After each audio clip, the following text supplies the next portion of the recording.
الحمد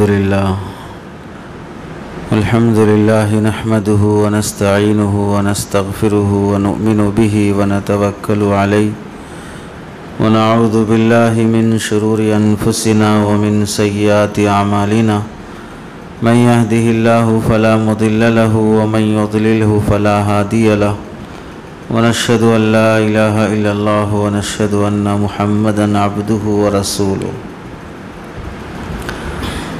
أما بعد فقد قال الله تبارك وتعالى في القرآن المجيد والفرقان الحميد أعوذ بالله من الشيطان الرجيم بسم الله الرحمن الرحيم يا أيها الذين آمنوا اتقوا الله وكونوا مع الصادقين صدق الله العظيم وقال النبي صلى الله عليه وسلم كن عالما أو متعلما أو مستمعا أو محبا ولا تكن خامسا فتهلك أو كما قال النبي صلى الله عليه وسلم اللهم صل على سيدنا محمد وعلى آل سيدنا محمد وبارك وسلم اللهم صل على سيدنا محمد وعلى آل سيدنا محمد وبارك وسلم اللهم صل على سيدنا محمد وعلى آل سيدنا محمد وبارك وسلم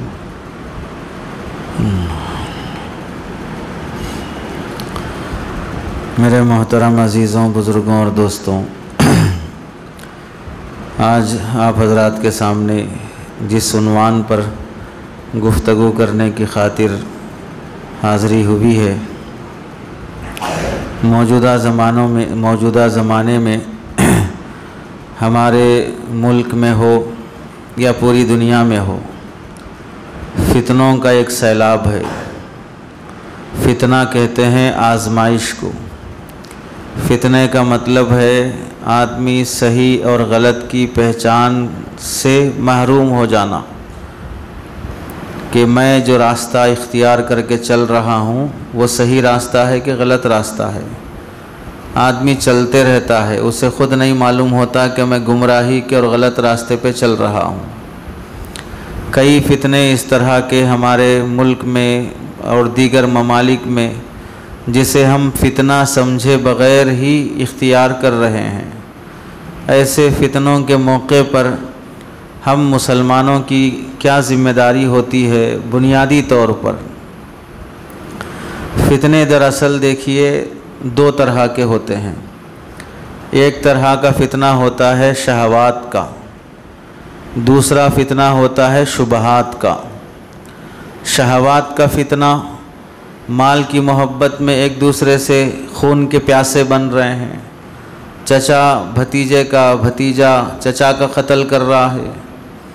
ایک ہفتہ پہلے کی خبر حیدرآباد کی کہ بیٹی اپنے ماں کے گھر گئی، چھٹیاں ملتی ہیں، ویکینڈ ہوتا ہے تو ننیال کے یہاں بچیوں کو لے جاتے ہیں، تو چھوٹی 7 سال کی بچی صبح 9-10 بجے سے لاپتہ ہے۔ پورا گھر ڈھونڈ رہے ہیں، پولیس میں مسنگ کیس لکھوائے۔ بعد میں پتہ چلا گھر کی چھت پر پانی کی ٹینکی میں دونوں ہاتھ پیر بندھے ہوئے بچی مری پڑی ہے۔ تحقیق کرنے پہ پتہ چلا کہ خود ماموں نے بچی کا قتل کر دیا۔ وجہ کیا ہے؟ وراثت کی خاطر، پراپرٹی کے جھگڑے میں بھائی بہن کا جھگڑا چل رہا ہے تو بہن کی بیٹی کو ماموں نے خود قتل کر دیا۔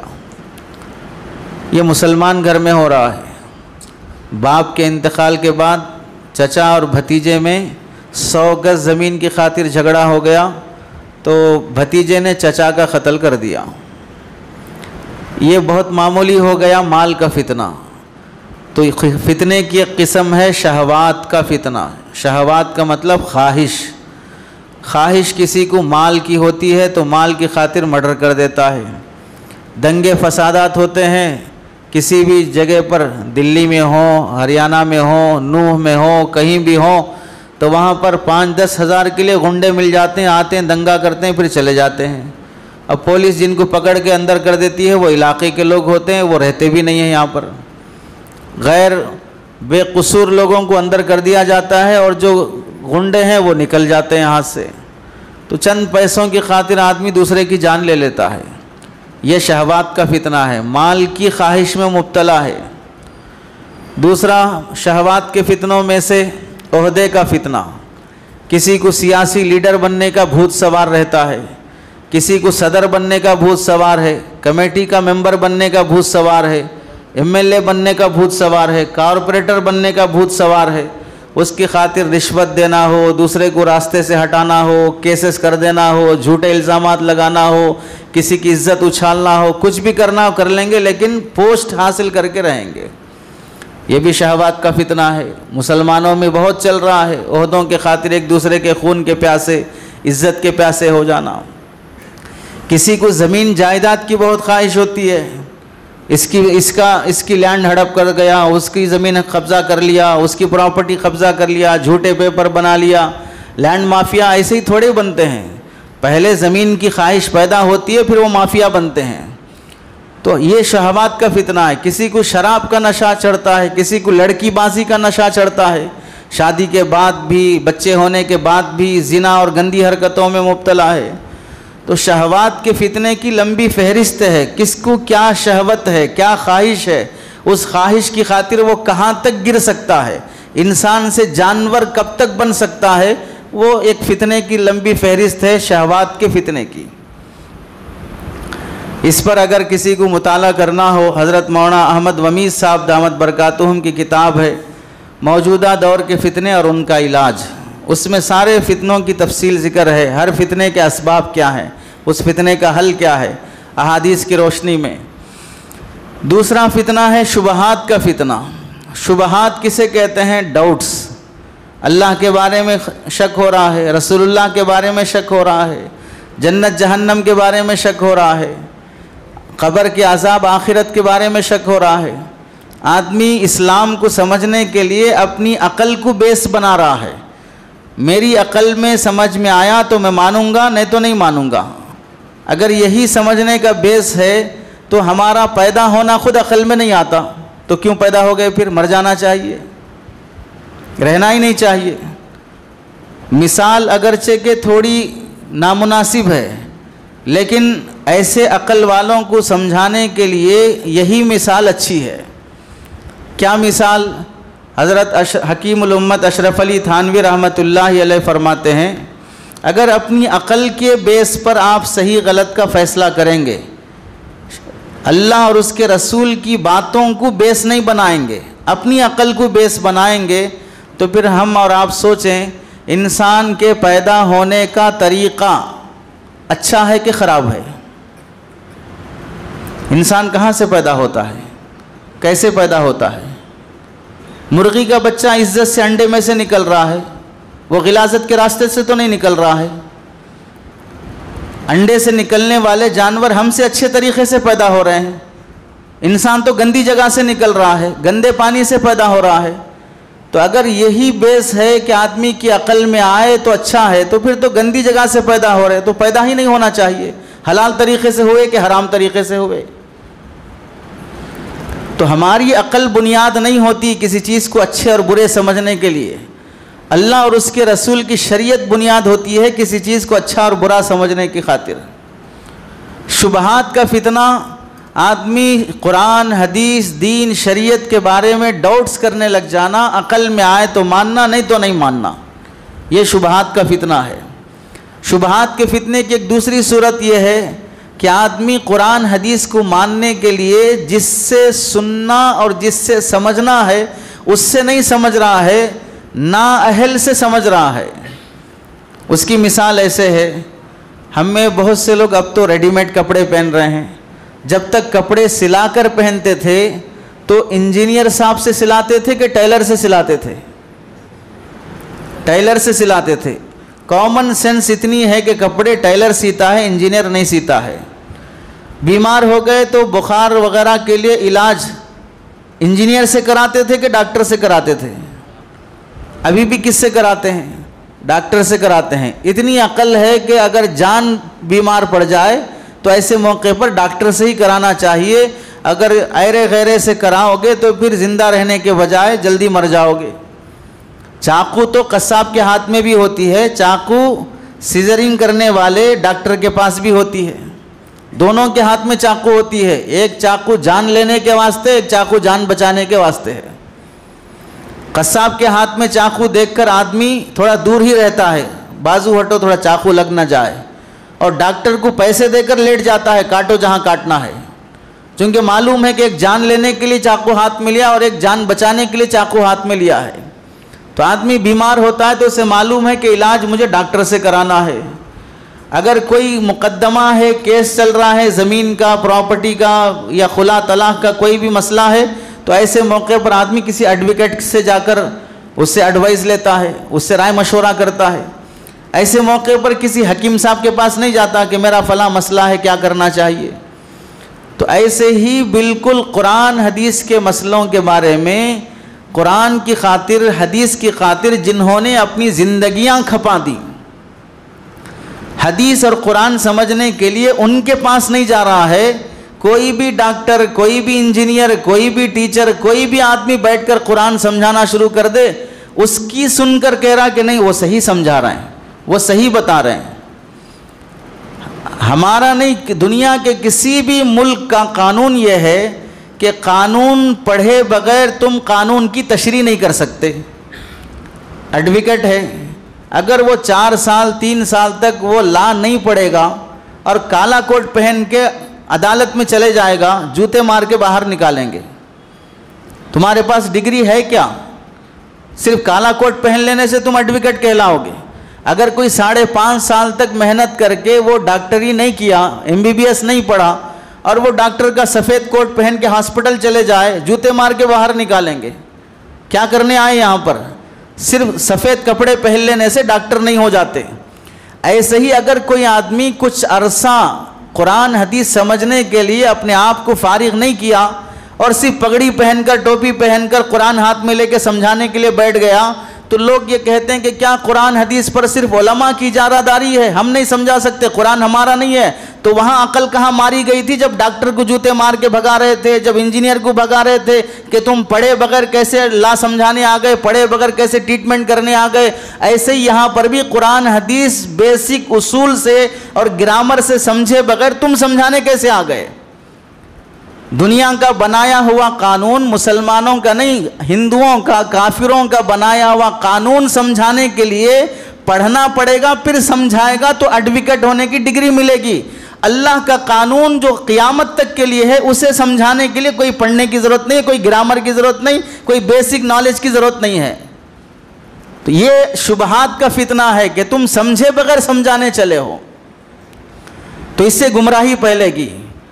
ایسے کئی فتنے ہمارے زمانے میں پائے جاتے ہیں جو سمجھے بغیر قرآن حدیث کو سمجھانے چلے اور نوجوان اسے مان رہے ہیں اور فالو کرتے چل رہے ہیں۔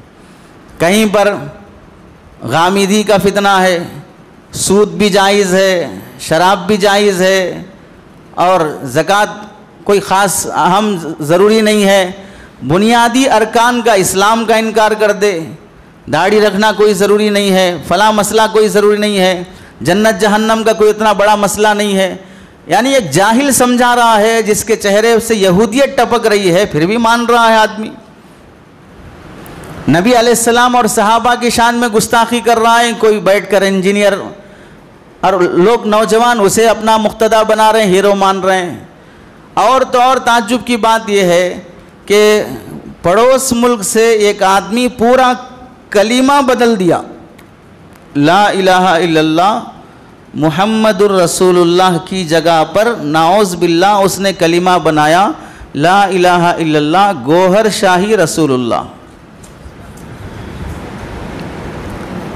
ہمارے مسلمان حلقے بنا کر اس کا ذکر کر رہے ہیں، اسے دین سمجھ رہے ہیں، اسے خدا مان رہے ہیں۔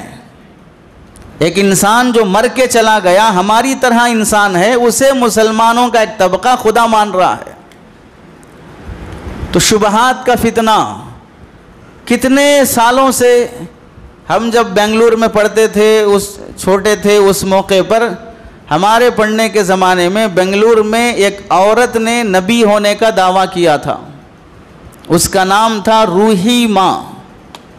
اس نے نبی ہونے کا دعویٰ کیا تھا، 3-4 سال تک وہ نبی بنی رہی، پھر جب اللہ نے ہدایت دی، عقل ٹھکانے آئی تو پھر توبہ کر کے واپس ہو گئی۔ لیکن اس 3-4 سال کے عرصے میں ہم نے دیکھا کہ وہاں پر وہ شاہ ولی اللہ مدرسے کے پیچھے جو قبرستان ہے، 2-3 قبروں پر کتبے لگے ہوئے ہم نے دیکھے جس پر روحی ماں پر ایمان لا کر مرے ہیں۔ مسلمان اتنا بے وقوف اور پاگل ہو گیا ہے کہ ایک عورت خدا نبی ہونے کا دعویٰ کر رہی ہے اور اس پر ایمان لا رہا ہے۔ جب سے نبیوں کا سلسلہ چل رہا ہے اس وقت سے لے کر اب تک کوئی عورت نبی نہیں بنی ہے۔ ہسٹری بتا رہی ہے کہ عورت نبی نہیں بن سکتی، تو پھر یہ کیوں تمہیں عقل نہیں آ رہی کہ عورت کو نبی مانے؟ لیکن مان رہے ہیں لوگ۔ تو یہ شبہات کا فتنہ کہ کوئی بھی ایرا غیرہ آ کر قرآن، حدیث، فقہ، مسائل کچھ بھی سمجھانے لگ جائے تو پھر اس کو ماننا شروع کر دیتے ہیں، اس پر عمل کرنا شروع کر دیتے ہیں۔ بعض نادان جو عالم نہیں ہے، مفتی نہیں ہے، مدرسوں سے پڑھے ہوئے نہیں ہیں، وہ بھی قرآن فہمی کے نام پر ترجمہ قرآن یا سادہ قرآن لے کے بیٹھ گئے، حلقہ بنا لیے اور ایک دوسرے سے ڈسکس کر رہے ہیں سورہ فاتحہ پڑھ کر۔ اس آیت کا مطلب میں یہ سمجھ رہا ہوں، آپ کیا سمجھ رہے ہیں؟ آپ کے ابا کا خط ہے اس طرح سمجھنے کے واسطے؟ اللہ کے رسول علیہ السلام نے یہ فرمایا، قرآن کے بارے میں اگر کوئی آدمی جانے بغیر اپنی طرف سے کہے گا، اگرچہ کہ سچ کہے، پھر بھی اپنا ٹھکانہ جہنم میں بنا لے۔ ہر کسی کو قرآن کی آیتوں کی تشریح کرنے کی اجازت نہیں ہوتی۔ کوئی عالم یہ منع نہیں کرتا کہ قرآن مت پڑھو، کوئی عالم یہ نہیں کہتا کہ قرآن مت سمجھو، لیکن سمجھنے کے لیے سمجھے ہوئے سے سمجھو، خود سمجھنے کی کوشش مت کرو۔ علماء ہیں، زندہ ہیں، درس قرآن کرنے زندہ ہیں، درس حدیث کے لیے زندہ ہیں، وقت نکالنا چاہ رہے ہیں، 10 کتابیں لکھی گئی ہیں قرآن کی تفسیر پر۔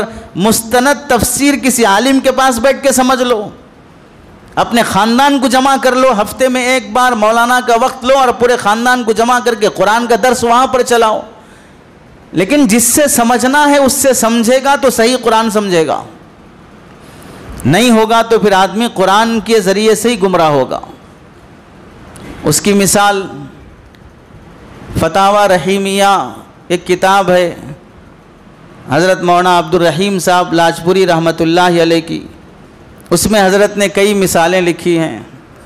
ایک مثال اس میں سے ہے حدیث کی۔ ایک صاحب تھے، جب بھی وہ واش روم کے لیے جاتے تو واپس آنے کے بعد وضو بنا کر 3 رکعت وتر پڑھتے۔ اب آدمی دن میں کتنی مرتبہ باتھ روم جاتا ہے؟ 2 مرتبہ، 3 مرتبہ، 4 مرتبہ۔ وتر کی نماز کتنی بار ہے دن میں؟ دن میں ہے ہی نہیں، رات میں ہو تو ایک ہی بار ہے وتر کی نماز۔ لیکن یہ صاحب جب بھی جاتے باتھ روم کو تو وتر کی نماز پڑھتے۔ تو ان سے کسی نے پوچھا کہ بھئی ایسا کیوں کر رہے ہیں؟ تو ان صاحب نے کہا کہ حدیث میں آیا ہے، من استجمر منکم فلیؤتر، تم میں سے کوئی بھی آدمی استنجا کرے تو اسے چاہیے کہ وتر کی نماز پڑھے۔ جو علماء ہیں وہ سمجھتے ہیں کہ یہ حدیث استنجا کے باب میں ہے۔ استنجا کا مطلب جو بھی تم میں سے کوئی آدمی باتھ روم کو جائے، پیشاب کو جائے، تو اسے چاہیے کہ جب وہ ڈھیلا استعمال کرے تو 3 ڈھیلے استعمال کرے۔ تو فلیؤتر کا مطلب ہے 3 ڈھیلے استعمال کرے۔ یؤتر آیا ہے تو وہ سمجھ رہے ہیں وتر کی نماز پڑھے، تو حدیثی پر عمل کر رہے ہیں۔ اور خود سے پڑھنے چلا تو 3-4 مرتبہ وتر کی نماز پڑھ رہا ہے۔ اور ایک صاحب تھے، جب بھی وہ نماز پڑھنے کے لیے کھڑے ہوتے تو سامنے بکری کا بچہ رکھ لیتے ہیں۔ تو ان سے پوچھا، بھائی بکری کا بچہ کیوں رکھ رہے سامنے؟ تو وہ حدیث سنانے لگے، کیا ہے، تم میں سے کوئی آدمی اگر نماز پڑھے فَلْيَزَعْ بَيْنَ يَدَيْهِ عَنَزَةً، تو اسے چاہیے کہ اپنے سامنے عنزہ بکری کا بچہ رکھ لے۔ عنزہ کے معنی آتے ہیں سترہ رکھ لے، تاکہ سامنے سے کوئی آدمی نہ گزرے۔ عنزہ کے دوسرے معنی آتے ہیں بکری کا بچہ۔ تو اب یہ صاحب سمجھے بکری کا بچہ رکھنا ہے، حالانکہ سترہ رکھنا ہے۔ خود سے سمجھنے چلے ہیں قرآن حدیث۔ تو خود سے اگر قرآن حدیث سمجھے گا تو کئی جگہوں پر ایسا ہوگا کہ آدمی کو حلال حرام کی تمیز بھی ختم ہو جائے گی۔ اس کی ایک مثال قرآن مجید سے۔ قرآن مجید میں اللہ تعالیٰ نے جہاں جہاں پر وہ آیتیں آئی ہیں ما ظہر منہا وما بطن کہ ان گناہوں سے بچ جاؤ جو ظاہر بھی ہیں اور چھپے ہوئے بھی ہیں. تو ما بطن کی تفسیر میں بعض مفسرین نے لکھا ہے ان گناہوں سے بھی بچ جاؤ جس کا گناہ ہونا صرف تم کو معلوم یا اللہ کو معلوم ہے, پبلک کو نہیں معلوم ہے. ما بطن چھپے ہوئے گناہ جس کو پبلک نہیں جانتی ہے, صرف تم جانتے یا اللہ جانتے ہو, پبلک کو نہیں معلوم ہے, ان گناہوں سے بھی بچنا ضروری ہے. اس آیت کی تفسیر میں بعض مفسرین نے لکھا ہے بیوی کو 3 طلاق دے دیا, میکے کو نہیں معلوم, خاندان کو نہیں معلوم, پریوار کو نہیں معلوم, سماج کو نہیں معلوم, پھر بھی میاں بیوی انڈرسٹینڈنگ کر لے رہے ہیں کہ سب کو نہیں معلوم ہے نا, ایسے ہی زندگی گزار لیں گے. یہ بھی حرام کاری ہے. آدمی جہاں شادی کرنا جائز نہیں ہے, معلوم ہے کہ یہ رضائی بہن ہے, یہ میرے لیے محرم بنتی ہے, پھر بھی شادی کر لیا کیونکہ پبلک کو نہیں معلوم ہے, یہ بھی حرام کاری میں داخل ہے. تو جس گناہ کے گناہ ہونے کے لیے پبلک کو معلوم ہونا ضروری نہیں ہے, گناہ کے لیے گناہ ہونا کافی ہے. پبلک کو معلوم ہو کہ نہ معلوم ہو, وہ تو اللہ کو معلوم ہے کہ گناہ ہے کہ نیکی ہے. تو قرآن حدیث سمجھنے کے لیے شبہات کا جو فتنہ ہے وہ فتنے آتے ہیں غیر عالم سے دین سمجھنے کی جب بندہ کوشش کرتا ہے, اور جو غیر عالم ہے وہ دین سمجھانا چاہتے ہیں, وہ سمجھے ہوئے نہیں ہیں قرآن حدیث کی روشنی میں, تو پھر وہ غلط باتیں بتاتے ہیں جس سے گمراہی پھیلتی ہے. تو آج کے عنوان میں آپ حضرات کو جو سمجھانا ہے, یہ شبہات والے فتنے سے بچنے کی خاطر کرنے والے کاموں میں سے ایک بنیادی کام سمجھانا ہے, وہ ہے اپنے اپنے علماء کی صحبت اور ان سے استفادے کا اہتمام. تو تمہید میں آپ کے سامنے آئی فتنے 2 طرح کے ہیں, ایک شہوات کا فتنہ, دوسرا شبہات کا فتنہ. شہوات کے فتنے میں ہر مسلک والا مبتلا ہے, مسلک کی امتیاز نہیں ہے اس میں. مال کی حرص, جائیداد کی حرص, لڑکیوں کی حرص, زیورات کی حرص, زمینوں کی حرص, عہدے کی حرص, کرسی کی حرص, یہ سارے فتنوں میں ہر مسلک والا مبتلا ہے, کوئی اس سے مستثنا نہیں ہے. شبہات کے فتنوں میں مستقل مسلک بنے ہوئے ہیں کہ لوگوں کو ڈاؤٹس میں مبتلا کر دے کر اپنا ایک نیا مسلک بنا لیا ہے. اور جب بھی کوئی نیا فرقہ, نیا فتنہ, نیا مسلک شروع ہو جاتا ہے اور علماء سے ہٹ کر وہ سمجھانے کے لیے چلتا ہے, تو لا محالہ اس کا سب سے پہلا کام ہوتا ہے اپنی پبلک کو یا عام مسلمانوں کو, نوجوانوں کو موجودہ علماء سے کاٹ دینا, نفرت پیدا کر دینا, تاکہ ایک نیا گروپ بنا سکے. یہ اس کا بیس ہوتا ہے. اس واسطے ایسے بہت سے لوگ ہیں, شکیل بن حنیف کا فتنہ ہے, ان سے جب بھی بات کرو چلو بھئی ہمارے امام صاحب سے ملیں گے, نہیں امام صاحب سے ہم بات نہیں کریں گے. دوسرے اور مسلک والے لے لیں جو اہل سنت والجماعت سے ہٹے ہوئے ہیں, چلو بھئی علماء سے بات کریں گے, نہیں ان سے بات نہیں کریں گے. آپ کو ہم سمجھانا چاہیں گے, آپ کو عقل نہیں ہے, آپ خود سوچئے. قرآن حدیث کی باتیں عقل کی بیس پر فیصلہ نہیں کی جاتی ہیں, جیسا کہ وضاحت آ گئی. اب جو شبہات کے فتنہ ہے اس کے حل کے لیے ہمیں اسلاف نے کیا تعلیم دی ہے. حضرت ابن عباس رضی اللہ تعالیٰ عنہما سے پوچھا گیا, حضرت ابن عباس رضی اللہ تعالیٰ عنہما فرماتے ہیں کہ اللہ کے نبی علیہ السلام سے پوچھا گیا کہ یا رسول اللہ ہم کن کے ساتھ اٹھنا بیٹھنا کریں, بہترین دوست ہم کس کو بنائیں. تو آپ صلی اللہ علیہ وسلم نے فرمایا تم ایسے آدمی کو اپنی صحبت کے لیے چنو جسے دیکھنے کے بعد تمہیں اللہ کی یاد آئے, جسے دیکھنے کے بعد تمہیں اللہ کی یاد آئے, جس کی گفتگو سے تمہارے علم میں اضافہ ہو اور جس کے عمل سے تمہیں آخرت یاد آئے. وہ خود اتنا عمل کا پابند ہے کہ اسے دیکھنے کے بعد اللہ کی یاد آتی ہے. اور یہ حیات الصحابہ جلد نمبر 3 صفحہ نمبر 218 کی حدیث ہے کہ اللہ کے نبی نے اپنے لیے انتخاب کی جو بات فرمائی, ایسے کو دیکھو جسے دیکھنے کے بعد اللہ یاد آئے. اب چہرے پہ سنت نہیں ہے, لباس پینٹ بو شرٹ پہنا ہوا ہے اور ٹی شرٹ پہنا ہوا ہے اور وہ بیان کرنے چلا ہے, وہ امامت کرنے چلا ہے. ہم یہ نہیں بولتے کہ بھئی پینٹ بو شرٹ پہننے والے یا داڑھی نہیں رکھنے والے وہ سب کافر ہیں اور اسلام میں نہیں ہے, یہ نہیں کہنا ہے. لیکن امامت اور مسائل پوچھنے کے قابل کون شخص ہے, جس سے دین سیکھا جائے۔ ہم یہ سمجھیں، حضرت حسن بصری رحمۃ اللہ علیہ فرماتے ہیں فتنوں کے دور میں علماء کی بات سننا اور ان کی باتوں پر عمل کرنا اس واسطے ضروری ہے کیونکہ جب بھی سماج میں دین کے نام پر فتنہ آتا ہے تو فتنے کو فتنہ ہونا سمجھنے کی ایمانی قوت اللہ پہلے علماء کو دیتے ہیں۔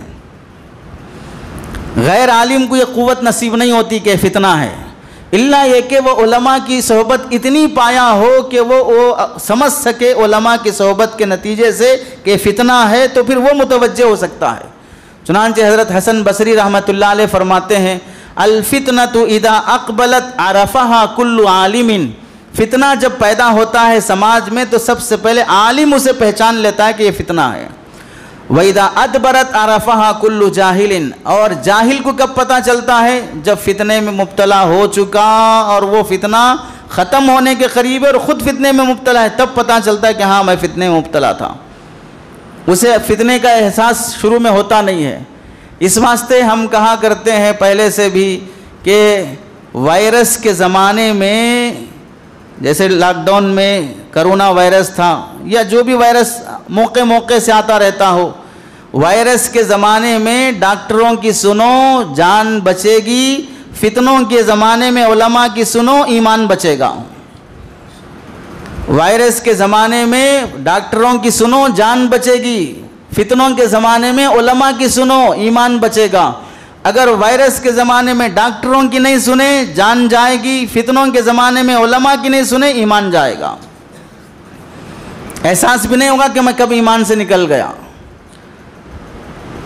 علماء کی صحبت میں رہنے کا ایک اہم فائدہ حضرت علامہ عبداللہ بن ابی موسیٰ تستری رحمۃ اللہ علیہ فرماتے ہیں کہ مجھے نصیحت کی گئی کہ جہاں بھی رہو کسی فقیہ سے، عالم دین سے جو دین کی گہرائی سے واقفیت رکھتا ہو اس کو اپنا دوست بنا کے رکھو، چونکہ آدمی کو کھانے کی ضرورت دن میں 3 ٹائم پڑتی ہے، سونے کی ضرورت رات میں پڑتی ہے، گاڑی کی ضرورت پہ پڑتی ہے، لیکن دین کی ضرورت اسے 24 گھنٹے پڑتی ہے کہ میں جو بھی کر رہا ہوں وہ شریعت کے حساب سے صحیح ہے کہ غلط ہے، وہ ہر موقع پہ مجھے پڑتی ہے۔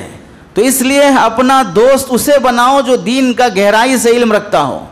جب ان کو یہ نصیحت ہوئی تو فرماتے ہیں جب میں بیروت کے سفر پہ تھا تو وہاں پر امام اوزاعی رحمۃ اللہ علیہ کے پاس میں ان کو اپنا امام بنایا، دوست بنایا، ان کی مجلس میں رہتا تھا۔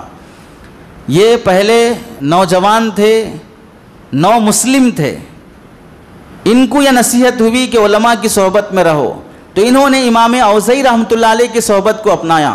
تو امام اوزاعی رحمۃ اللہ علیہ کے پاس جب گئے تو امام اوزاعی نے پوچھا کون ہو، کہاں سے آئے ہو، کیا کرتے ہو، پورا تعارف ہوا۔ تو امام اوزاعی نے ان کو دیکھ کے فرمایا تمہارے والد زندہ ہیں؟ چونکہ بچہ نو مسلم ہے۔ تو اس نوجوان نے کہا کہ ہاں زندہ ہیں۔ تو امام اوزاعی نے فرمایا فوراً جاؤ اپنے والد سے ملاقات کرو، ان کی خیر خیریت لو۔ تو اس نوجوان نے کہا جو بعد میں چل کر ایک بڑے امام بنے، فقیہ اور محدث بنے، علامہ بنے، علامہ عبداللہ بن ابی موسیٰ تستری، یہ بھی بزرگ ہیں، لیکن جوانی کا واقعہ سنا رہے ہیں جب یہ مسلمان ہوئے۔ تو امام ابو اوزاعی رحمۃ اللہ علیہ نے نصیحت فرمائی اپنے والد کے پاس جاؤ فوراً۔ تو انہوں نے کہا میں تو ابھی وہاں سے، ابھی کا مطلب وہ پیدل چلنے کا زمانہ، اونٹوں کا زمانہ، میں ابھی یعنی 3-4 مہینے ہی ہوا وہاں سے آ کر، گھر چھوڑ کر، میں علم سیکھنے کی خاطر آیا ہوں۔ امام اوزاعی نے فرمایا نہیں تم پہلے اپنے والد کے پاس جاؤ۔ تو ان کی نصیحت پر یہ واپس اپنے گھر آئے۔ گھر آنے کے بعد پتہ چلا، چونکہ وہ زمانہ فونوں کا، واٹس ایپ کال کا، یہ سب چیزیں تھی نہیں، آج سے 1000 سال پہلے، 900 سال پہلے، تو والد کے بارے میں پتہ چلا کہ وہ سکرات کی حالت میں ہے۔ گھر میں آئے، دیکھا باپ نے بیٹے کو دیکھا، اچانک بچہ آیا تو باپ نے بیٹے کی طرف دیکھ کر پوچھا بیٹا تم کس دین پر ہو؟ تو بیٹے نے کہا کہ میں مسلمان ہو چکا ہوں، اسلام پر ہوں۔ تو باپ نے پوچھا بیٹا تمہارا اسلام کیا ہے، مجھے سمجھاؤ۔ سکرات کی حالت میں بچہ اسلام سمجھا رہا ہے کہ اسلام ایک اللہ کے ماننے کا نام ہے، رسول کے ماننے کا نام ہے۔ تو پھر باپ نے کہا بیٹا تم نے جو مجھے اسلام سمجھایا تم گواہ رہنا، میں اسی مذہب پر مر رہا ہوں، اور انتقال ہو گیا۔ یہ امام ابو عبداللہ تستری فرماتے ہیں کہ بخدا اس عالم کی نصیحت نے میرے باپ کو جہنم سے بچا لیا، اگر میں اس وقت ان کی نصیحت پر گھر پہ نہ پہنچتا تو میرا باپ کفر کی حالت میں مرتا۔ آج ہمارے مابین کتنے ایسے رشتہ دار ہوں گے، دوست و احباب ہوں گے جو ہماری نظر میں مسلمان ہیں لیکن وہ اللہ اور اس کے رسول کی نظر میں کافر ہو چکے ہیں۔ وہ جڑنا نہیں چاہتے علماء سے، وہ سننا نہیں چاہتے علماء کی صحبتوں کو۔ یہ زمانہ فتنوں کا اتنا زمانہ ہے جس سے عقیدے ایمان کب انسان کے ہاتھ سے نکل جائے گا پتہ بھی نہیں چلے گا۔ حضرت عبداللہ بن مبارک رحمۃ اللہ علیہ کی نصیحت ہے، کیا نصیحت فرمایا کہ من استخف بالعلماء ذہبت آخرتہ، دنیا میں 3 آدمیوں کی ناقدری ہرگز نہ کرنا۔ پہلا، جس نے علماء کی ناقدری کی اس کی آخرت برباد ہو جائے گی۔ ومن استخف بالامراء ذہبت دنیاہ، اور جو وقت کے حکمرانوں سے لڑ لے گا تو اس کی دنیا خراب ہو جائے گی۔ ظاہر سی بات ہے، کسی سیاسی لیڈر سے گھس لیے، اس سے لڑائی جھگڑے کر لیے، جھوٹے کیسز میں مبتلا کر دے گا، فلاں کر دے گا۔ ایک پارٹی ہارنے کے بعد دوسری پارٹی جب سیاست کی کرسی پر آتی ہے جھوٹے کیس لگا کے اندر کر دیتی ہے۔ تو ان حکمرانوں کے منہ مت لگو، اس سے تمہاری دنیا برباد ہو جائے گی۔ تیسرا، ومن استخف بالاخوان ذهبت مروءته، اور جو اپنے بھائیوں کے ساتھ بد اخلاقی سے پیش آئے گا اس کی انسانیت خراب ہو جائے گی۔ تو یہاں حضرت عبداللہ ابن مبارک رحمۃ اللہ علیہ نے نصیحت فرمائی کہ علماء کے ساتھ اگر تحقیر، توہین کا، بے عزتی کا معاملہ کرو گے آخرت برباد ہو جائے گی۔ امام احمد بن حنبل رحمۃ اللہ علیہ فرماتے ہیں، نصیحت ہے امام احمد بن حنبل، امام طحاوی رحمۃ اللہ علیہ نقل فرماتے ہیں، وعلماء السلف من السابقین ومن بعدهم، علماء سلف امام ابو حنیفہ، امام شافعی، امام مالک، امام احمد بن حنبل، یہ جتنے بھی اسلاف اور محدثین، امام بخاری، امام مسلم، ترمذی، ابو داؤد وغیرہ جو بھی گزرے ہیں، ان تمام محدثین، فقہا، اولیاء، ان سب کے بارے میں اگر سوچ رکھنی ہو تو اچھی سوچ رکھو، برا مت سوچو۔ انہوں نے تمہارا کچھ نہیں بگاڑا ہے، تمہاری زمین نہیں ہڑپی، تمہاری بیویوں کو نہیں ہڑپا، تمہاری عزتیں نہیں لوٹی، انہوں نے دین کی محنتیں کر کے احسان کر گئے، قرآن صحیح سمجھایا، حدیث صحیح سمجھایا، نبی کی باتوں کی حفاظت کی ہے۔ تو ان کے بارے میں اگر سوچ رکھنا ہے تو اچھی سوچ رکھو۔ لا یذکرون الا بالجمیل، کبھی بھی ان کا تذکرہ کرے تو زبان پر ادب، احترام، اچھائی سے ان کا نام لو۔ ومن ذکرہم بسوء فہو علی غیر السبیل، اور جو بھی ان بزرگوں کو جو انتقال کر گئے ہیں ان کو اگر بے ادبی سے نام لے گا تو سمجھ لو کہ وہ گمراہ ہے۔ اب آپ دیکھ لیں، ڈرائیور بھی امام ابو حنیفہ کے بارے میں تبصرہ کر رہا ہے، مرچی، بھینڈی، بیگن بیچنے والا بھی بول رہا ہے کہ امام ابو حنیفہ کو 7 حدیثیں یاد تھیں، 17 حدیثیں یاد تھیں۔ تمہارے باپ کو تو نماز بھی نہیں آ رہی تھی، تمہیں 4-5 حدیثیں جو رٹائی گئی ہیں، ان رٹائی گئی حدیثوں کے علاوہ تمہیں دین مذہب آتا ہی نہیں ہے۔ جنہوں نے مسلک کی بنیاد رکھی ہے ان کو تو 17 حدیثیں یاد ہیں، اور جو ڈرائیور ہے اسے ان سے زیادہ حدیثیں یاد ہیں۔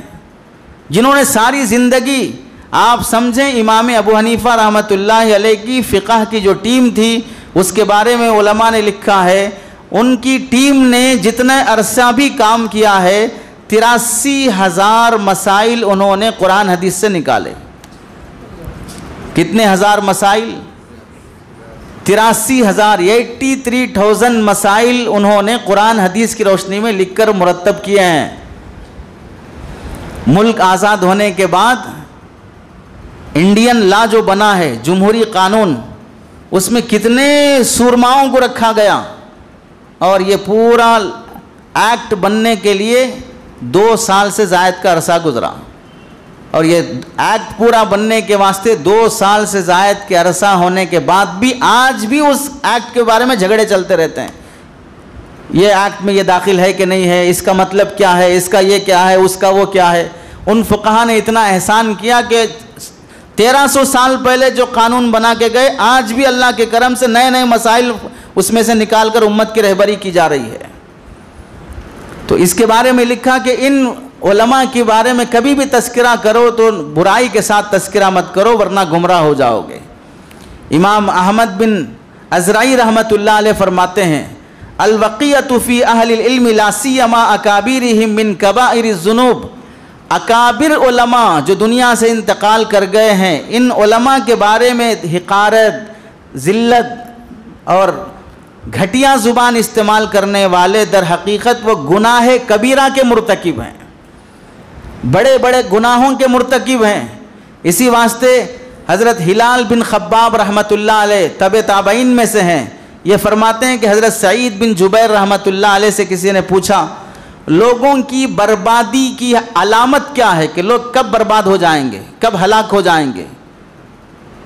کیا جواب دیا سعید بن جبیر رحمۃ اللہ علیہ جو تابعی ہیں؟ فرماتے ہیں جب ان کے علماء دنیا سے انتقال کرتے جائیں اور موجودہ لوگ اپنے علماء کی قدر نہ کریں تو سمجھ لو کہ وہ قوم ہلاک ہو گئی، ان کا ایمان برباد ہو گیا، کیونکہ جو سکھانے والے ہیں شریعت وہ تو دنیا سے جا رہے ہیں، اور جو ہیں باقی ان سے سیکھنے کی کوشش نہیں کر رہے ہیں، تو پھر یہ ایمان سیکھیں گے کس سے، اسلام سیکھیں گے کس سے، مذہب سیکھیں گے کس سے؟ پھر تو ہلاکت اور بربادی علماء کا چلے جانا، اور پھر ہم موجودہ علماء کی قدر نہ کرنا۔ حسن بصری رحمۃ اللہ علیہ بڑے تابعین میں سے ہیں، 120 صحابہ سے انہوں نے ملاقات کی ہے۔ حسن بصری رحمۃ اللہ علیہ کیا فرماتے ہیں؟ فرماتے ہیں ایک عالم کی وفات ہو جانے کے بعد دین میں ایسا خلا اور رخنا پیدا ہو جاتا ہے کہ پھر قیامت تک اس کی بھرپائی نہیں ہو سکتی۔ اتنی بڑی اہمیت ہے کسی بھی شہر میں، کسی بھی گاؤں میں عالم کے ہونے کی، کہ اگر وہ چلا جائے تو پھر وہاں اس کی جگہ پر کرنے کے لیے قیامت تک کوئی دوسرا نہیں آ سکتا۔ تو موجودہ عالم کی قدر اس واسطے کرنا ضروری ہے کہ یہ جائیں گے تو پھر ان سے بہتر نہیں آئیں گے۔ ہم خود دیکھ لیں، جتنے 40-50 سال کی عمر سے بڑے ہوئے ہیں تو وہ کیا بولتے ہیں کہ بھئی ہمارا زمانہ نہیں آتا واپس، اب کے زمانے کے لوگ بہت خراب ہیں، بہت خراب، بچے بھی خراب پیدا ہو رہے ہیں، نسل بھی خراب پیدا ہو رہی ہے، فصل بھی خراب پیدا ہو رہی ہے۔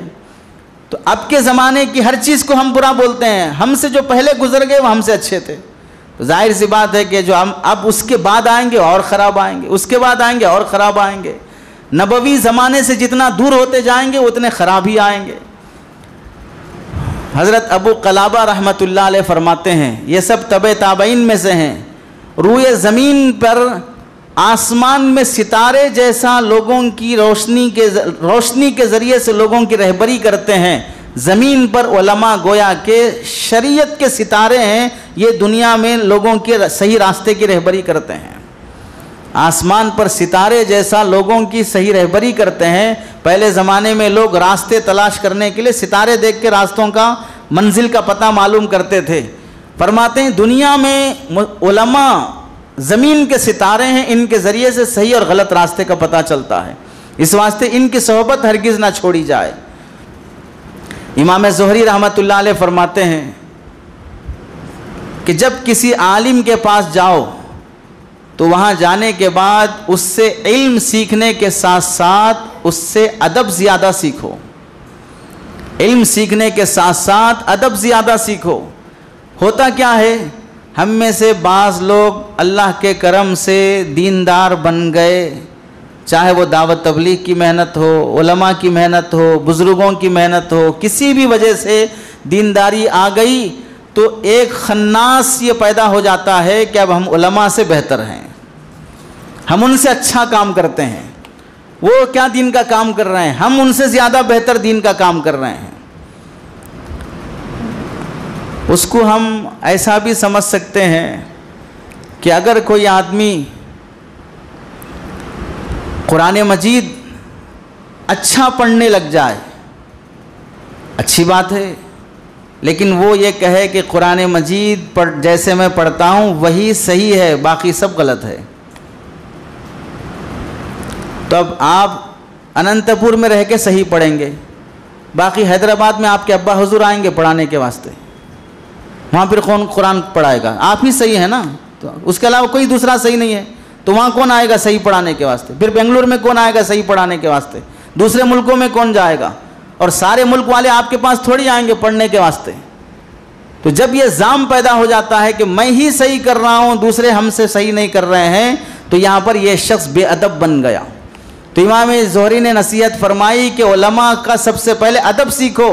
ہم کتنا بھی پڑھ لیں بہر صورت ان سے زیادہ خدمت دین نہیں کر سکتے، ان سے زیادہ بہتر ہم کام نہیں کر سکتے۔ اللہ کے نزدیک کون پتہ نہیں کتنا مقبول بندہ ہے، وہ اللہ بہتر جانتے ہیں، لیکن ہمیں کیا کرنا چاہیے؟ ہمیں ہمیشہ یہی سوچنا چاہیے کہ ہم ان سے بہتر نہیں کر سکتے۔ اسے سمجھانے کے لیے ایک واقعہ، حضرت مولانا شیخ الحدیث زکریا صاحب رحمۃ اللہ علیہ مکہ مکرمہ مدینہ منورہ جب تشریف لے گئے، روزے اطہر پر جب حاضری دی، قریب جا کر سلام پیش کرنے کی ہمت نہیں ہو رہی ہے، تو پہلے دن دور سے ہی سلام پیش کر کے چلے گئے۔ دوسرے دن تھوڑا ہمت کر کے قریب ہوئے، کسی نے کہا کہ حضرت تھوڑا قریب جا کے سلام پیش کریں، تو تھوڑا قریب ہو کر حضرت شیخ الحدیث زکریا صاحب رحمۃ اللہ علیہ نے روزے اطہر پہ کھڑے ہو کر کیا فرمایا؟ یا رسول اللہ، زکریا نے آپ کا علم جیسا سیکھنا تھا ویسے نہیں سیکھا، جیسے عمل کرنا تھا ویسے نہیں کیا، جیسے پہنچانا تھا ویسے نہیں پہنچایا، اس کی مغفرت کی خاطر کوئی عمل نہیں ہے سوائے توبہ کے آنسوں کے اور آپ کی شفاعت کے۔ یہ کون کہہ رہا ہے؟ جس نے 50 سال بخاری شریف پڑھائی، جن کی فضائل اعمال پڑھ کے ہم ایک اچھے مسلمان بنے، ہمارے گھروں میں ہدایت آئی، وہ یہ کہہ رہے ہیں کہ میں جیسا کرنا تھا ویسا نہیں کیا، اور ہم تھوڑا سا اردو پڑھ لے کے ہم کہہ رہے ہیں کہ ہم ہی سب کچھ کر رہے ہیں، ہم سے ہی کام ہو رہا ہے، ان مولویوں سے کچھ بھی نہیں ہو رہا ہے۔ آدمی جب کسی کی تحقیر کرتا ہے، علماء نے لکھا ہے وہ معصیت گناہ بہتر ہے جس کے بعد ندامت اور توبہ کی توفیق مل جائے اس نیکی سے جس کے بعد تکبر پیدا ہو جائے۔ وہ گناہ جس کے بعد توبہ کی توفیق مل جائے وہ بہتر ہے، بندہ بخشا جائے گا توبہ کی توفیق کے بعد، لیکن جس نیکی کے بعد آدمی کے اندر تکبر پیدا ہو جائے، نیکی تو برباد ہوئی، تکبر کے گناہ سے جہنم میں جائے گا۔ اس واسطے اہل علم کے پاس سب سے بڑا ادب یہ ہے کہ آدمی اپنے کو چھوٹا سمجھے۔ حضرت عیسیٰ بن ابان فرماتے ہیں، حضرت عبداللہ ابن مبارک رحمۃ اللہ علیہ کہیں تشریف لے جا رہے تھے، تو کسی نے پوچھا کہاں جا رہے ہیں؟ تو آپ نے فرمایا بصرہ جا رہا ہوں، شہر کا نام ہے۔ پوچھا کیوں جا رہے ہیں؟ فرمایا وہاں علماء میں کون باقی ہے؟ تو پوچھا وہاں پر ابن عون رحمۃ اللہ علیہ باقی ہیں، ایک بڑے عالم ہیں ابن عون رحمۃ اللہ علیہ، وہ وہاں پر باحیات ہیں۔ تو عبداللہ ابن مبارک رحمۃ اللہ علیہ فرماتے ہیں میں ان عالم کے پاس جا رہا ہوں تاکہ ان کی صحبت میں بیٹھ کر ان کے اخلاق سیکھوں، ان کی صحبت سے علم سیکھوں۔ یعنی اس زمانے میں عالم ہو کر بھی دوسرے عالم کے پاس اخلاق سیکھنے کے لیے، ان کی صحبت سے فائدہ اٹھانے کے لیے لمبا لمبا سفر کیا جا رہا ہے۔ امام احمد بن حنبل رحمۃ اللہ علیہ فرماتے ہیں جبکہ بعض مرتبہ امام احمد بن حنبل رحمۃ اللہ علیہ جب سبق دیتے تو درس میں 5000 سے زیادہ لوگ رہتے، سبق سننے کے لیے 5000 سے زائد لوگ سبق سننے کے لیے جمع ہوئے ہیں۔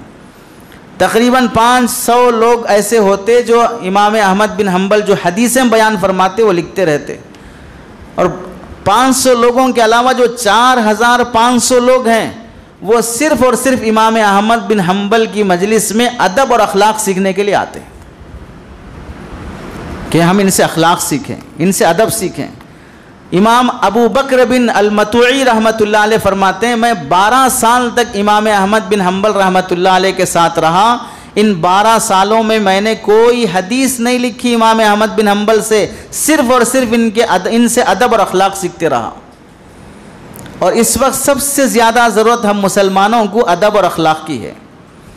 ہمارے مسجد کے سجدے، پیشانی کے گٹے یہ دنیا نہیں دیکھے گی۔ بازاروں میں بیٹھ کر جو جھوٹ بولا جا رہا ہے، جو دھوکہ دیا جا رہا ہے، جو قرضے لوٹے جا رہے ہیں، وہ دنیا دیکھ کر اسلام کو بدنام کر رہی ہے۔ مسجد کے محراب میں، مسجد کی پہلی صف میں ہم کتنے پابند ہیں، صف اول کے، تکبیر اولیٰ کے، یہ دنیا کے ایک مرتد اور ملحد اور کافر لوگوں کو اس سے کوئی واسطہ نہیں ہے۔ آپ اپنی دکان پہ بیٹھ کے جو جھوٹ، دھوکہ، ڈنڈی مارنا کر رہے ہیں ان کو اس سے واسطہ ہے یہ اپنے مذہب اور اسلام پر کس قدر عمل کر رہے ہیں۔ ایک صاحب ایک آدمی کی زمین لوٹ لیے، بیچارہ کمزور، بدلہ نہیں لے سکتا، کیس نہیں کر سکتا۔ کمزور آدمی کی کمزوری یہی ہوتی ہے کہ وہ اپنی کمزوریاں اللہ کے پاس سنا لے، بد دعا کر دے، گالیاں دے دے۔ طاقت میں رہے گا تو کھینچ کے لگائے گا، چھین کر واپس حاصل کر لے گا۔ کمزور آدمی چھین نہیں سکتا، تو وہ اللہ کے دربار میں بد دعا کرنے کے لیے آیا۔ برباد ہو جائے، بد دعا کریں گے جا کے نماز پڑھ کے۔ وضو بنا کر مسجد میں داخل ہوا تو دیکھا کہ جس نے میری زمین ہڑپی ہے، غصب کی ہے، وہ لینڈ مافیا مجھ سے پہلے پہلی صف میں بیٹھ کے دعا کر رہا ہے۔ وہ مظلوم سے پہلے کیا کر رہا ہے؟ پہلی صف میں بیٹھ کے دعا کر رہا ہے۔ پتہ چلا عبادتیں اپنی جگہ پر سلامت، اور لوگوں کے حقوق اور مالیات کا لوٹنا اپنی جگہ پر سلامت۔ عبادتیں، پہلی صف، داڑھی، کرتے پیجامے، یہ سب اپنی جگہ پر سلامت۔ حرام خوری اپنی جگہ پر سلامت۔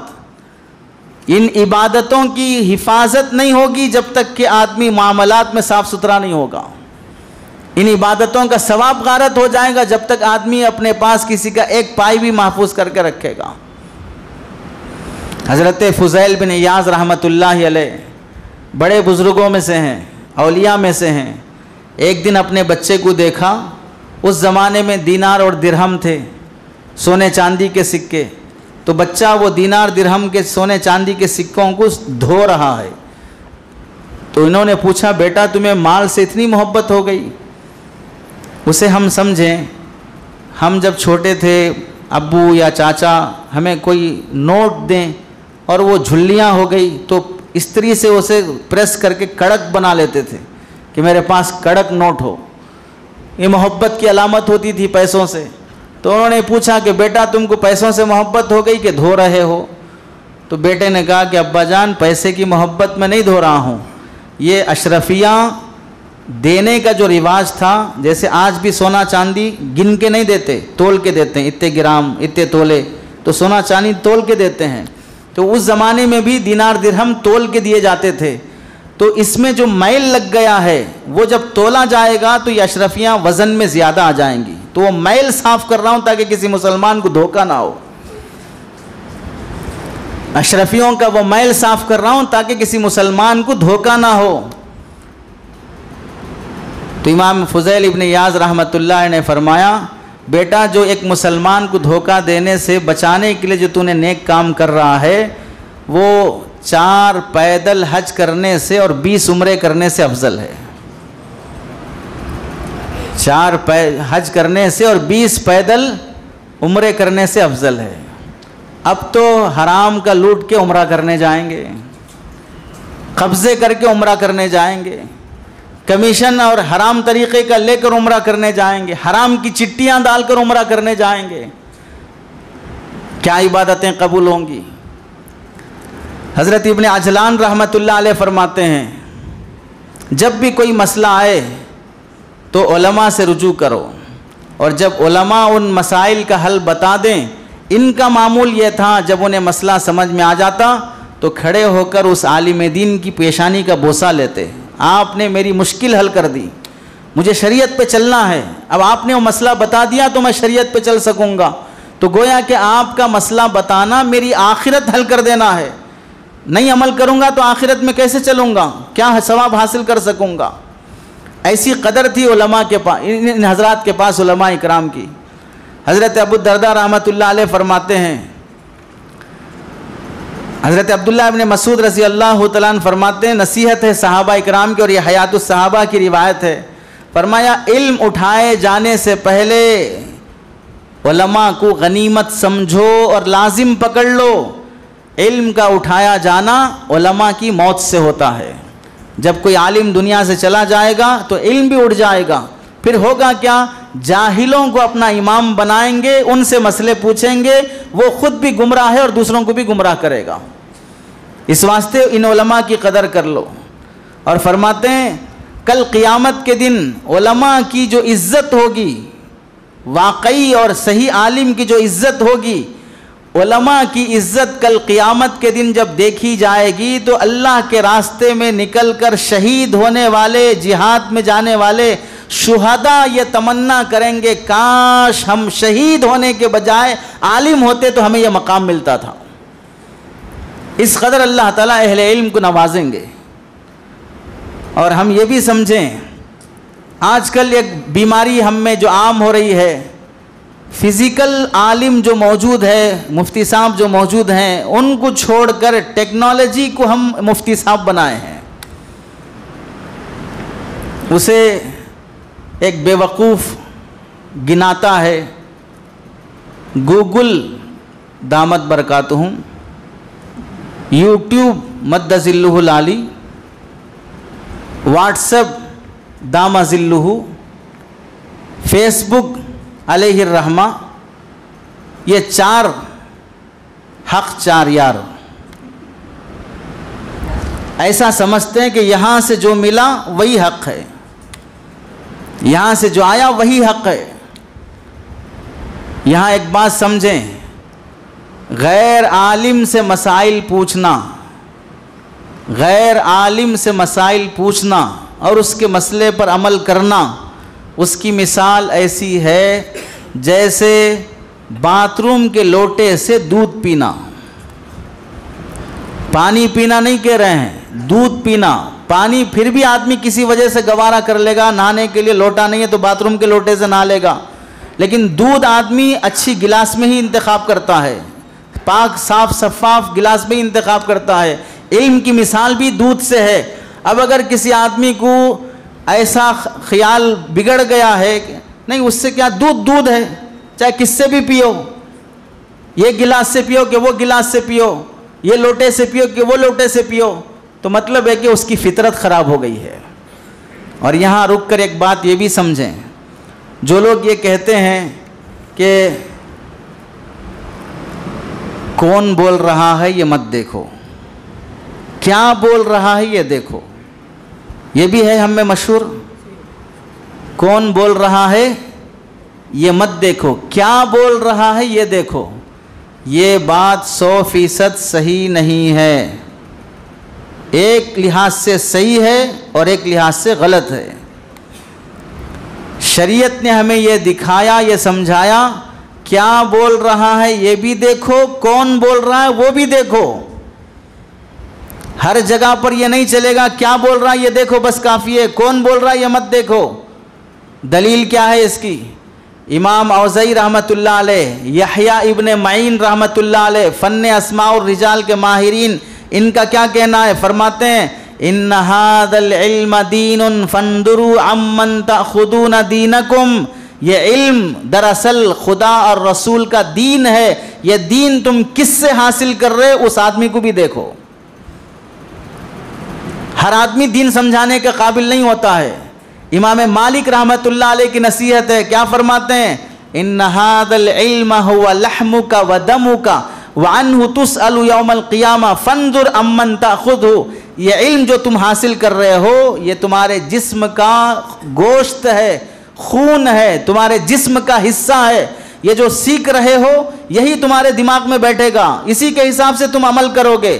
تم نے سمجھ لیا کہ نماز ایسے نہیں چیر کے پڑھنا ہے، ویسے ہی کرو گے تم نماز میں ہاتھ یہاں نہیں وہاں باندھنا، ویسے ہی کرو گے تم، جو سیکھ رہے ہو تمہارا عمل پریکٹیکل ویسے ہی کرے گا۔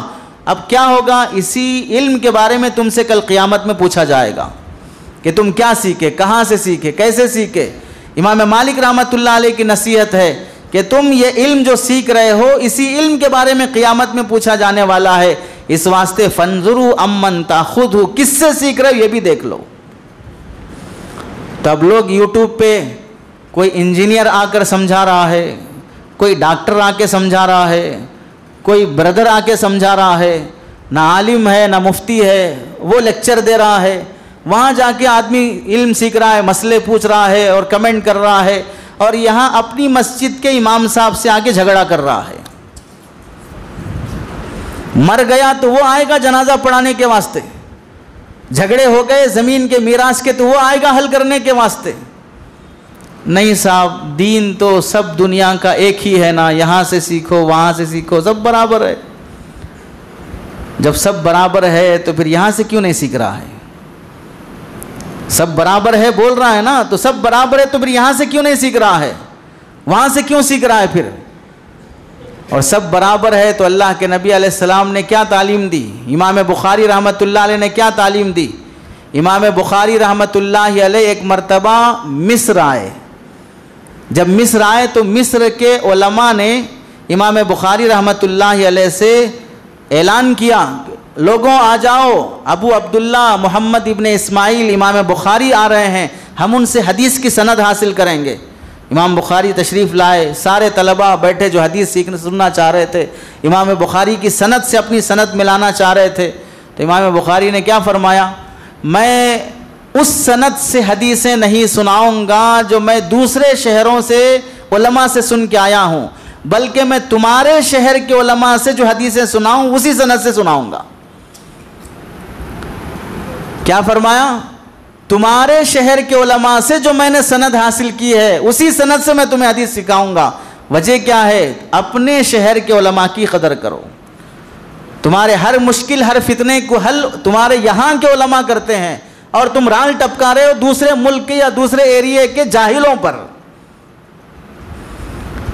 حضرت مولانا حکیم اختر صاحب رحمۃ اللہ علیہ، حضرت مولانا شاہ ابرار الحق صاحب رحمۃ اللہ علیہ کے خلیفہ اجل خلفاء میں سے ہیں، فرماتے ہیں ٹرین کا زمانہ سمجھو، اب تو لوگ کاروں میں بسوں میں اپنی اون کار کر کے چلتے ہیں، ٹرینوں سے جانا ہوتا ہے، لگیج زیادہ ہے، تو ابھی بھی اسٹیشنوں پر لگیج اٹھانے کے لیے کلی ہوتا ہے، لگیج اٹھانے والا، اس کے دائیں ہاتھ پہ یا بائیں ہاتھ پہ پٹا بندھا رہتا ہے یا لال ڈوری بندھی رہتی ہے، ڈرس رہتا ہے، تو مطلب علامت یہ ہے کہ یہ اسٹیشن کا کلی ہے. ہم اگر لگیج اس کے حوالے کرنا ہے تو یہ ڈرس سے ہم مطمئن ہو کر اس کے حوالے کر کے ڈیل کر کے کتنے روپے لے گا پھر ہم باہر نکل سکتے ہیں. اگر کسی کا اسٹیشن پر ڈرس کلی کا نہیں ہے، بازو میں وہ لال ڈوری اور پٹی بندھی ہوئی نہیں ہے، اس کا پیاچ لگا ہوا نہیں ہے، نارمل سول ڈرس میں ہے، اب وہ آ کے بول رہا ہے کہ صاحب آپ لگیج دو 200 روپے دے دو میں باہر چھوڑ دوں گا، آدمی تھوڑی دیر کے لیے سوچے گا کہ نہیں سوچے گا کہ یہ کلی ہے کہ نہیں ہے، میں اسے اپنا لگیج دوں کہ نہ دوں، سوچے گا کہ نہیں سوچے گا. اپنا ایک سوٹ کیس اسٹیشن کے اندر سے باہر تک لانے کے لیے ڈرس بدل گیا، کلی کا ڈرس نہیں ہے، سوچ رہا ہے کہ حوالے کرنا نہیں کرنا. اپنا پورا دین ہے، سامنے ڈرس بدل کے انجینئر ڈاکٹر بیٹھا ہوا ہے، پھر بھی منحوس کو سمجھ میں نہیں آ رہا، اپنا پورا دین حوالے کر رہا ہوں اس کے. ایک سوٹ کیس کلی کے حوالے نہیں کر رہا ہے، اپنا پورا دین اس کے حوالے کر رہا ہے کہ یہ شخص دین سکھانے کے قابل ہے، یہ مجھے قرآن سکھائے گا، یہ مجھے عقائد سکھائے گا، میں اس کے حوالے کر دوں اپنا دماغ اپنا دل، اس سے میں سیکھوں. حضرت فرماتے ہیں جب یہ کلی کے حوالے اپنا سامان نہیں کرتے ہو تو اپنے غیر عالم کے حوالے پورا ایمان کیوں کر دیتے ہو کہ یہ جیسا بولا ویسا مانوں گا. آدمی علامت دیکھ کر پہچانتا ہے. دوسری مثال، ہم اپنے چھوٹے بچوں کو اسکول میں ایڈمیشن دلانا چاہتے ہیں تو ہم کیا سوچتے ہیں؟ ہم یہ دیکھتے ہیں کہ بھئی ہمارے بچوں کو پڑھانے والا اسکول میں کوئی شیخ الحدیث ہو، دعوت و تبلیغ کے تقاضوں پہ چلنے والے پرانے ذمہ دار فکرمند ساتھی ہو، رات میں تہجد پڑھنے والا ہو، یہ سوچ کے اسکول میں بچے کا ایڈمیشن دلاتے ہیں. ایسے ہی سوچ کے دلاتے ہیں. کیا سوچتے ہیں؟ اچھا اسکول ہو، ہائر ایجوکیشن ہو، فیس کیسی بھی ہو، بہترین انگریزی بات کرنا آتا ہے، اچھی ڈگری ہے، وہاں کے بچے ہر سال 10 کو 10 پاس کرتے ہیں، اچھا اسکور آتا ہے، اچھا فلاں آتا ہے. یہ دیکھ کر ہم جب ایڈمیشن دلاتے ہیں، مسلمان غیر مسلم کچھ دیکھے بغیر ہم ان کا بچوں کا ایڈمیشن دلاتے ہیں تاکہ ہمارے بچوں کی پڑھائی اچھی ہو، ان کا ایجوکیشن اچھا ہو. تو ہم ایک سوال یہ کرتے ہیں، چھوٹے بچوں کا ایجوکیشن اچھا ہونا تو اس کے لیے اسکول اچھی ہونا، ٹیچر اچھا ہونا، ہائر ایجوکیشن ہونا، فیسز چاہے کچھ بھی ہونا، چھوٹے بچے کے لیے اسکول اچھا ہونا. خود بڑا گدھا بن چکا ہے، اپنی اسکولنگ کے لیے ایک اچھا ٹیچر نہیں چن رہا ہے، اپنی اسکولنگ کے لیے ایرے غیرے سے بھی پڑھ لے گا، اپنا دین سیکھنے کے لیے ارے غیرے سے چھوٹے بچے کو اچھا ٹیچر ہونا، اچھا ماسٹر ہونا، اور اپنے کو پڑھنا ہے دین اور شریعت اور قرآن سیکھنا ہے، تو اس کے لیے کوئی اچھا مفتی صاحب نہیں ہونا۔ کوئی بھی یوٹیوب پہ آ جائے بیان کرنے کے لیے تو میں اس سے سیکھ لینا، اس سے مسائل معلوم کر لینا۔ اس زمانے میں دین اگر کوئی آدمی اپنے موجودہ علماء حق سے ہٹ کر کسی سے بھی سیکھنا چاہتا ہو، چاہے آف لائن ہو یا آن لائن ہو، وہ آدمی ہرگز ایک کامل مومن نہیں بن سکتا، ایک نہ ایک دن گمراہ ہو جائے گا، ایک نہ ایک دن گمراہ ہو جائے گا۔ اس واسطے علماء نے لکھا ہے، حضرت حسن بصری رحمۃ اللہ علیہ فرماتے ہیں، کیا بہترین بات فرمائی، لکھ لینا چاہیے دل کی تختی پر جنہیں زمانہ گزرتے گزرتے ناقدری پیدا ہو رہی ہے۔ حسن بصری رحمۃ اللہ علیہ فرماتے ہیں، اگر اس زمانے میں علماء نہ ہوتے تو ہم سب لوگ جانوروں سے بدتر ہوتے۔ اس زمانے میں علماء نہ ہوتے تو ہم لوگ جانوروں سے بدتر ہوتے۔ اس واسطے کہ کیا تشریح فرمائی، شریعت دین اللہ کا ہے، اللہ نے وہ اپنے رسول پر نازل فرمایا، رسول اپنی زندگی میں جتنا پہنچانا تھا وہ سب پہنچا کر صحابہ کو دے کر دنیا سے رخصت ہو گئے۔ اب وہی اللہ کا دین جو رسول تک آیا، رسول سے لے کر صحابہ تک آیا، صحابہ کے بعد سے ہم تک اگر وہ دین پہنچ رہا ہے تو وہ صرف اور صرف علماء کے ذریعے سے پہنچ رہا ہے۔ فرمایا اگر اس زمانے میں اللہ کے نبی ہوتے تو ہم نبی کی کیسی قدر کر سکتے تھے، نبی نہیں ہیں، یہ ان کے وارث ہیں۔ اب ہماری ذمہ داری یہ ہے کہ مورث کی جیسی قدر کرتے ہو وارث کی بھی ویسے ہی قدر کی جائے۔ نبی کی ہم قدر کرتے تھے، اگر نبی باحیات ہوتے تو نبی نہیں ہیں، نبی کے وارث زندہ ہیں۔ ہم ان سے دین سیکھتے تھے اگر نبی باحیات ہوتے، ان سے نہیں سیکھ پائیں گے چونکہ باحیات نہیں ہے، یہ ان کے وارث باحیات ہیں، اب ان سے دین سیکھو۔ اس واسطے یہ ہیں جن کی وجہ سے ہم انسان بنے ہوئے ہیں، اگر یہ نہ ہوتے تو ہم جانوروں سے بدتر ہوتے۔ حضرت عمر بن خطاب رضی اللہ تعالیٰ عنہ نے کیا بہترین ترغیب دی ہے اور ہمت افزائی کی ہے۔ فرمایا یہ حدیث جامع بیان العلم و فضلہ میں لکھی ہے، 1000 عبادت گزاروں کی موت، کتنے؟ 1000 عبادت گزار کس کی نظر میں؟ میری اور آپ کی نظر میں نہیں، عمر بن خطاب رضی اللہ تعالیٰ عنہ کی نظر میں۔ 1000 عبادت گزاروں کی موت مجھے برداشت کر لینا آسان ہے، بمقابل اس کے کہ ایک عالم کی موت کو میں برداشت نہیں کر سکتا۔ اور 1000 عبادت گزار کون؟ جو دن میں روزے رکھتے ہوں، رات میں تہجد اور نفلیں پڑھتے ہوں، یہ سب مر جائیں، اتنا مجھے دکھ نہیں ہوگا جتنا ایک وہ عالم گزر جائے جو حلال حرام کا فرق بتاتا ہے، اس کے اندر تمیز ہے سچ اور غلط کو بتانے کی، وہ دنیا سے چلا جائے۔ اس ایک عالم کی موت مجھ سے برداشت نہیں ہو سکتی، چاہے 1000 عابد مر جائیں۔ یہ اہمیت سکھائی اہل علم کی۔ اور آج جو نیا طبقہ پیدا ہو رہا ہے وہ علماء سے کاٹنے کا۔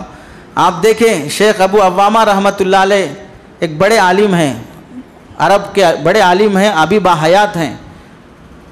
انہوں نے ایک بہترین مثال سے سمجھایا، ہمارا جو نسب چل رہا ہے باپ دادا سے چلتے آ رہا ہے، ہمارے باپ نے شادی کی ہم پیدا ہوئے، ان کے باپ نے شادی کی تو ہمارے باپ پیدا ہوئے، ان کے باپ نے شادی کی تو ان کے باپ پیدا ہوئے، ہم سب جو چلتے آ رہے ہیں کوئی نہ کوئی نسب جڑا ہوا ہے۔ نسب کیا ہے؟ نکاح، حلال راستے کے ذریعے سے باپ داداؤں سے ہم یہ خاندان کے کہلاتے ہوئے آئے ہیں۔ اس نسب پر آدمی کو بعض مرتبہ فخر ہوتا ہے کہ میں فلاں خاندان کا ہوں، سید گھرانے کا ہوں، پٹھان ہوں، فلاں ہوں، قریشی برادری کا ہوں، انصاری کا ہوں، فلاں کا ہوں۔ یہ نسب ہے ایک جس پر انسان کو کبھی نہ کبھی فخر ہوتا ہے۔ ایسے ہی سنو، علم کا بھی ایک نسب ہوتا ہے، علم کا بھی ایک نسب ہوتا ہے۔ کیا نسب؟ میں نے یہ حدیث فلاں سے سنی، انہوں نے وہ حدیث فلاں سے سنی، انہوں نے وہ حدیث فلاں سے سنی، اس طرح میں کسی کا شاگرد، وہ کسی کے شاگرد، وہ کسی کے شاگرد۔ استاذ باپ کا درجہ رکھتا ہے، شاگرد بیٹے کا درجہ رکھتا ہے۔ اس علم کا بھی ایک نسب ہے۔ اب اگر کوئی اس نسب سے ہٹ جائے گا، بغیر استاذ کے سیکھے گا، تو ایسا ہی ہے جیسے کہ بغیر باپ کے حرام پیدا ہوتا ہے، بغیر نسب کے حرام علم آئے گا۔ استاذ کے بغیر کوئی علم سیکھ رہا ہے، ایسے ہی ہے کہ نکاح کے بغیر کسی کی اولاد ہو رہی ہے۔ یہ علم بغیر سند کے منتقل نہیں ہوتا، اس واسطے جو بغیر سند کے ہے وہ دین ہی نہیں ہے، وہ جھوٹ اور من گھڑت باتیں ہیں۔ وہ دین ہی نہیں ہو سکتا جس کی سند ہی نہ ہو۔ اس واسطے جو بھی سیکھا جائے گا اس کی کوئی نہ کوئی کڑی ہوگی کہ آپ کس سے سیکھا۔ اسی کو آج ہم اپنے زمانے میں سمجھ سکتے ہیں، بھئی فلاں صاحب قاسمی ہیں، فلاں مظاہری ہیں، فلاں ندوی ہیں، فلاں رشادی ہیں، فلاں مفتاحی ہیں، فلاں ہیں۔ یہ کیا ہے؟ ایک نسب جوڑ رہے ہیں کہ ہم نے ان سے سیکھا ہے اور ان یہاں کے اساتذہ نے ان سے سیکھا ہے، ایک نسب جوڑا جا رہا ہے۔ علم کا یہ نسب بہت اہمیت رکھتا ہے۔ نسب بند ہو گئی، رشتہ ختم ہو گیا، تو پھر حلال سے حرام کی طرف چلا جائے گا آدمی۔ اس واسطے جو غیر عالم ہو یا جو سند کے لحاظ سے کسی سے پڑھا ہوا نہ ہو، اس سے سیکھنا نہیں چاہیے۔ چنانچہ ایک بڑا بہترین واقعہ امام احمد بن حنبل رحمۃ اللہ علیہ کا آج کے زمانے کے حساب سے بہت فٹ ہوتا ہے۔ ایک مرتبہ ایسا ہوا کہ امام احمد بن حنبل رحمۃ اللہ علیہ کے زمانے میں خلیفہ معتصم باللہ، وہ حکمران ہے، گورنر ہے، کسی مسئلے میں اختلاف ہو گیا۔ مسئلہ کیا تھا؟ خلق قرآن کا مسئلہ۔ خلق قرآن کا مسئلہ کیا ہے؟ آپ بعد میں اپنے علماء سے پوچھ لیں، اتنا یاد رکھ لیں، خلق قرآن کا مسئلہ۔ اس مسئلے میں اختلاف ہو گیا تو بادشاہ وقت نے امام احمد بن حنبل سے کہا کلم ابن ابی داؤد۔ ایک دوسرا آدمی تھا اس مسئلے میں اختلاف کرنے والا، تو بادشاہ نے کہا کہ ابن ابی داؤد، اس سے بات کر لو آپ۔ تم کس سے کہہ رہا ہے؟ امام احمد بن حنبل رحمۃ اللہ علیہ جو وقت کے امام ہیں، ان سے کہہ رہا ہے کہ ابن ابی داؤد سے تم بات کر لو۔ تو امام احمد بن حنبل نے کیا جواب دیا؟ یہ جواب ہم کو سننا ہے۔ کیا فرمایا؟ کیف اکلم من لم ارہ علی باب عالم قط، میں ایسے آدمی سے کیا بحث کروں، علم کی گفتگو کیا کروں، میں نے اس کو خود کبھی کسی عالم کے دروازے پر علم سیکھتے نہیں دیکھا ہے، میں نے اس کو کبھی کسی عالم کے پاس علم سیکھتے نہیں دیکھا ہے، اب تم بول رہے ہو کہ میں اس سے علم کے بارے میں گفتگو کروں، بحث کروں۔ یوٹیوب پر بہت سے ہولے اور بدتمیز قسم کے لوگ چیلنج کرتے ہیں، ہم سے کوئی عالم آ کے بات کرے، ہم سے کوئی مولوی آ کے بات کرے، میرے سوالوں کا کوئی عالم جواب دے۔ ان سب کو یہی جواب ہے کہ میں تجھ سے بات کیا کروں، تیرے پاس تو کس کا ہے، کس کے باپ کی اولاد ہے، تو بن باپ کا ہے، تیرے سے کیا بات کیا جائے حلال حرام کی تمیز۔ نسب کی اس سے بات کی جائے گی جو واقعتاً کسی باپ کا ہو، جو بغیر باپ کے پیدا ہوا اس سے کیا نسب کی گفتگو کی جائے۔ تو جاہل ہے وہ چیلنج کر رہا ہے مولویوں کو کہ میرے سوال کا کوئی جواب دے کے دکھائے، میرے سوال کا کوئی عالم حل کر کے دکھائے۔ امام احمد نے فرمایا جو کسی عالم سے پڑھا ہی نہیں ہے اس سے کیا ہم گفتگو اور بحث کریں۔ آخر میں یہ بات بھی ہمیں نصیحت کے طور پہ سمجھنا چاہیے۔ حضرت امام ابو حنیفہ رحمۃ اللہ علیہ کا واقعہ لکھا ہے، مسجد میں آپ داخل ہوئے امام ابو حنیفہ رحمۃ اللہ علیہ، دیکھا کہ چند لوگ بیٹھ کر مسئلے مسائل کے بارے میں ڈسکس کر رہے ہیں۔ تو امام ابو حنیفہ نے پوچھا کہ بھئی آپ سب لوگوں کی رہبری کرنے کے لیے کوئی مولانا ہے، کوئی عالم ہے جس کی رہبری میں آپ لوگ یہ مسائل کے بارے میں ڈسکس کر رہے ہو؟ تو ان لوگوں نے کہا کہ نہیں، کوئی بھی نہیں ہے، ہم سب ایک دوسرے کے حساب سے مسئلے حل کر لے رہے ہیں۔ تو امام ابو حنیفہ نے فرمایا لا یفقہ ہؤلاء ابدا، یہ لوگ ساری زندگی ڈسکس کر لیں کبھی دین سمجھ نہیں سکتے، لوگ ساری زندگی ڈسکس کر لیں کبھی دین نہیں سمجھ سکتے۔ اس واسطے کہ اللہ نے آسمان سے جتنی کتابیں نازل کی ہیں، ایک کتاب دکھا دو جو بغیر نبی کے نازل ہوئی ہو۔ کسی کے ذہن میں ہے کہ فلاں کتاب ڈائریکٹ آسمان سے ٹپک گئی اور کوئی نبی نہیں آیا اس کے ساتھ؟ جو بھی کتاب آئی ساتھ میں کتاب پڑھانے کے لیے نبی بھی اللہ نے بھیجا۔ اس سے علامت اور دلیل ہے کہ کتاب بغیر پڑھانے والے کے سمجھی نہیں جا سکتی، اور جہاں بھی کوئی بھی کتاب بغیر پڑھانے والے کے سمجھی گئی وہ خود بھی گمراہ ہوا، دوسروں کو بھی گمراہ کیا۔ اس لیے ہمیں ہمیشہ اہل علم کی قدر کرنی چاہیے۔ علماء سے دور کیوں ہوتے ہیں لوگ؟ دو وجوہات ہیں۔ پہلی وجہ کیا ہے؟ دشمنوں کی سازش، یہودیوں کی مستقل پلان ہے، ان کی لابی ہے، ایسی محنت کرتے ہیں کہ وہ یہودی کو اتنا بڑا عالم بناتے ہیں کہ وہ کسی دارالعلوم کا شیخ الحدیث لگے گا، اسے قرآن رٹاتے ہیں، حدیثیں رٹاتے ہیں، مسائل بتاتے ہیں، مستقل منظم طریقے سے پھر گمراہی پھیلانے کے لیے تیار کیا جاتا ہے، اور ایسے تیار ہوئے لوگ بیٹھ کر دین مسائل بیان کرنے لگتے ہیں، جھوٹ جو من میں آیا بیان کرتے ہیں۔ ایسے دسیوں لوگ یوٹیوب پر موجود ہیں، اور بہت سارے نوجوان ان کے فین اور فالوور بنے ہوئے ہیں۔ دشمنوں کی مستقل منظم سازش ہے۔ دوسرا کیا ہے؟ سوشل میڈیا کے ذریعے سے آنے والی غلط فہمی۔ ہر آدمی کے ہاتھ میں موبائل ہے۔ پہلے زمانے میں مسئلے پوچھنے کے واسطے امام صاحب کے پاس آتے، امام صاحب سے ادب سے مسئلہ پوچھتے، ٹائم لے کے آتے، تھوڑا وقت لے کے، تھوڑا فیملی میٹر ہے، بیٹھتے۔ اب لوگوں کے پاس ٹائم ہی نہیں ہے، ہر آدمی بزی ہے، بیٹھے بیٹھے گوگل میں بیٹھ کر سرچ کر لے گا، جو مسئلہ وہ بتا دے اسے سمجھ لے گا یہی میرا بڑا محسن ہے، یہی میرا باپ ہے، میں اسی سے جنم لیا ہوں، یہی میری رہبری کرے گا۔ اب تو لوگ چیٹ جی پی ٹی سے بھی پوچھنا شروع کر لیے، یہ آئی سے بھی دین پوچھنا شروع کر لیے۔ چیٹ جی پی ٹی قرآن سنائے گا آپ کو، وہ مسئلے بتائے گا آپ کو، پورے چاروں مسلک کے مسئلے بتا دے گا آپ کو، پی ڈی ایف بنا کے دے دے گا آپ کو، پی پی ٹی بنا کے دے دے گا آپ کو۔ تو یہ جو نئے مصنوعی سوشل میڈیا کے آلات آئے ہیں، اس کی وجہ سے بھی لوگ دین سے دور ہو رہے ہیں۔ اس کو سمجھ رہے ہیں کہ اس کے ذریعے سے مسئلہ آسان ہے۔ یاد رکھیں، گوگل سے مسئلہ جب ہم پوچھیں گے اور اس میں اگر کوئی صحیح ویب سائٹ ہے، جیسے دارالعلوم دیوبند کی ہے، جو بنوریا ٹاؤن کی ہے، دارالعلوم کراچی کی ہے، ایسے بہت سے ویب سائٹس ہیں، اگر وہ صحیح اس پر جا کر مسئلہ معلوم ہو رہا ہو، پھر بھی ہماری ذمہ داری ہے کہ وہ مسئلہ لے کر ہم مولانا کے پاس آئیں، یہ مسئلہ لکھا ہوا ہے، صحیح ہے کہ غلط ہے، آپ سے تصدیق کرانا چاہ رہا ہوں۔ اس کے بغیر عمل کریں گے تو گمراہی کا بہر صورت اندیشہ ہے۔ اس کی مثال، آپ بیمار ہو گئے، ڈاکٹر نے آپ کو گولی لکھ کر دی، تو آپ وہ جو گولیاں لکھ کر سلپ دیتا ہے، وہ سلپ اور گولیاں دونوں لے کر پھر واپس آپ ڈاکٹر کے پاس جاتے ہیں کہ ڈاکٹر صاحب کون سی کب کھانا ہے، سائڈ میں لکھ دیتا ہے، دوپہر میں، صبح میں، شام میں۔ وہ پوچھنے کے واسطے واپس دوبارہ ڈاکٹر کے پاس جاتے ہیں یا حجام کے پاس جاتے ہیں؟ حجام کے پاس جاتے ہیں؟ نہیں سمجھا، حجام کے پاس جاتے ہیں۔ جان کی فکر آئی، گولی غلط کھا لیا، قبرستان آباد ہو جائے گا، یہ ڈر ہے۔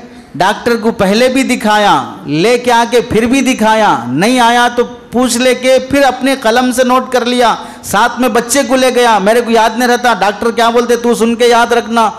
اتنا احتیاط ہے اپنے جان کی، تو پھر جو مسئلے گوگل سے ڈاؤن لوڈ کر لے رہا ہے وہ حجام سے پوچھ رہا جا کے، کیونکہ یہاں پر ایمان کی فکر نہیں ہے، یہاں جان جائے گی یہ فکر ہے، وہاں پر ایمان کی فکر نہیں، تو یہ اس لیے ایرے غیرے جس سے چاہے پوچھ لو۔ اس لیے ہم کہتے ہیں کہ اللہ کے بندوں، جیسے فیملی ڈاکٹر رکھتے ہو، بچہ بیمار وہی ڈاکٹر، چاہے وہ RMP ہی کیوں نہ ہو۔ خاندانوں سے چلے آتے ہیں بعض ڈاکٹر کہ ہمارے فیملی کے ہر بچے کا وہی علاج کرے، ان کے ہاتھ میں شفا ہے، اس واسطے فیملی ڈاکٹر رکھتے ہیں۔ اور بعض لوگ فیملی کرانہ اسٹور بھی رکھتے، جو بھی سودا ہونا ہے وہ اسی دکان سے لانا۔ فیملی سبزی دکان والا رکھتے ہیں کہ جو بھی سبزی لانا ہو، ترکاری لانا اسی سے لانا۔ اور فیملی جویلر بھی رکھتے ہیں کہ اپنی بیٹی کی شادی، فلاں کی شادی، اسی جویلر شاپ سے سارا سونا خریدنا۔ تو اور بعض لوگ فیملی حجام بھی رکھتے ہیں، جب بھی مڑانا ہو اس کے پاس جا کے مڑا لینا۔ جب اتنی عقل ہے تو پھر فیملی مفتی صاحب رکھنے کے واسطے سینس کہاں چلی گئی؟ ہر چیز میں فیملی میٹر کے واسطے بڑی بڑی کمپنیاں لوگ کھولتے ہیں تو لیگل ایڈوائزر رکھتے ہیں کہ ہماری کمپنی کے لیگل مسائل کو فلاں وکیل حل کرے گا، ایڈوکیٹ حل کرے گا۔ تو پھر اپنے مسائل حل کرنے واسطے فیملی مفتی صاحب اب تک کیوں متعین نہیں کیا؟ جو مسئلہ ہے مفتی صاحب سے پوچھیں گے، نہیں متعین کرنے کی وجہ سے ہر کوئی آ رہا دین سمجھا رہا ہے اور بے دین ہوتے جا رہا ہے۔ اس کی مثال ایسے ہی ہے کہ بیمار ہو گئے تو فری ایڈوائزر تو بہت مل جائیں گے، ہاتھ پکڑ کے دیکھا بخار آیا، وہ گولی کھا لو، آپ سیٹریزن کھا لو سردی چلے جائے گی، کالپال کھا لو بخار چلے جائے گا، اس کی بھی سنا اس کی بھی سنا اس کی بھی سنا، 6 آدمیوں کی سن کے 6 گولیاں کھا لیا، ایڈمٹ ہو گیا ICU میں۔ ایسے ہی 6 آدمیوں کی گوگل میں یوٹیوب میں سنے گا تو پھر اسی طرح ہاسپٹل میں نہیں جہنم میں ایڈمٹ ہونا پڑے گا۔ نتیجہ ذہن کیسے بن جائے گا صحابہ کے بارے میں، دماغ کیسے خراب ہو جائے گا رسول اللہ کے بارے میں، خود کب گمراہ ہو گیا پتہ نہیں چلے گا۔ ایسے کئی نوجوان موجود ہیں جو یوٹیوب پر سن کر گمراہ ہو کر ہاسپٹل نہیں ICU جہنم کے ICU میں ایڈمٹ ہو چکے ہیں۔ اللہ اور اس کے رسول کی نظر میں گمراہ یہودی کافر بن چکے ہوں گے۔ ہم سمجھاتے ہیں کہ اللہ کے بندوں، آدھے انچ کی گولی حلق سے نیچے اتارنے کے واسطے ڈاکٹر سے پوچھ کے اتارتے، غلط چلی گئی تو پھر انفیکشن، ریاکشن، موت کا ڈر ہے، قبر میں چلے جانے کا ڈر ہے، تو 3 پلیٹ اتار رہے ہو حلق سے نیچے۔ کسی مفتی صاحب سے بھی پوچھ لیتے کہ حلال اتار رہا ہوں کہ حرام اتار رہا ہوں۔ گولی غلط اتر گئی تو قبر میں جائے گا، جہنم میں نہیں جائے گا۔ حرام کا لقمہ اتر گیا تو جہنم میں گئے بغیر جنت میں نہیں جا سکتا۔ تو فیملی ڈاکٹر کی طرح فیملی مفتی صاحب بناؤ تاکہ ہماری نسل گمراہ نہ ہو۔ آپ دیکھیں علماء سے تعلق کا فائدہ کیا ہوتا ہے۔ 2 واقعات، ایک امام ابو حنیفہ رحمۃ اللہ علیہ کا، حج کرنے گئے۔ امام ابو حنیفہ رحمۃ اللہ علیہ حج سے فارغ ہونے کے بعد حلق کراتے ہیں، بال نکالتے ہیں، تو ایک نائی کے پاس گئے، حجام کے پاس، اس سے پوچھا بھائی کتنا لیتے ہو بال نکالنے کا؟ تو نائی نے کیا کہا، حاجی کے لیے حج کے بال نکالنا عبادت میں سے ہے، اور عبادت پر میں بھاؤ تاؤ نہیں کرتا، عبادت پر میں بھاؤ تاؤ نہیں کرتا۔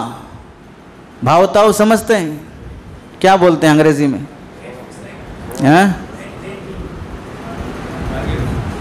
بارگیننگ نہیں کرتا ہوں، عبادت پر میں کیا زیادہ فائدہ لوں۔ بیٹھ گئے، تو بال نکالنے کے لیے جب قریب سر کیا تو نائی کہنے لگا اللہ کے بندے قبلہ کی طرف رخ کر کے بیٹھو۔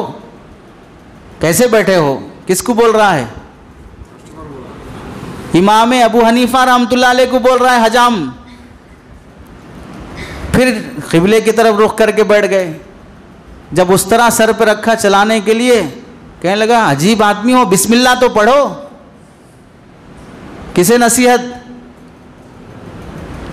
وقت کے ابو حنیفہ امام اعظم کو نصیحت نائی کر رہا ہے۔ امام ابو حنیفہ حیران ہو گئے، پوچھا بھائی تم کہاں سے ہو، کون سے مدرسے کے پڑھے ہوئے ہو؟ حج کے مسائل تو عام آدمیوں کو بھی، مولویوں کو معلوم نہیں رہتے، تمہیں اتنے معلوم ہے، بال نکالتے وقت قبلے کی طرف رخ کرنا، بسم اللہ پڑھنا، فلاں کرنا۔ تو نائی کہنے لگا مکہ مکرمہ میں عطا ابن ابی رباح رحمۃ اللہ علیہ کے حج کے مسائل پر درس چلتا ہے، اس میں اٹینڈ کرتا ہوں۔ کہیں اس زمانے کے حجاموں کے پاس جتنا دین تھا آج کے دینداروں کے پاس اتنا دین نہیں ہے۔ اس زمانے کے حجاموں کو جتنا دین اور شریعت معلوم تھی آج کے دینداروں کو اتنی شریعت معلوم نہیں ہے۔ مسئلے مسائل کے سلسلے میں علماء سے تعلق رکھنا۔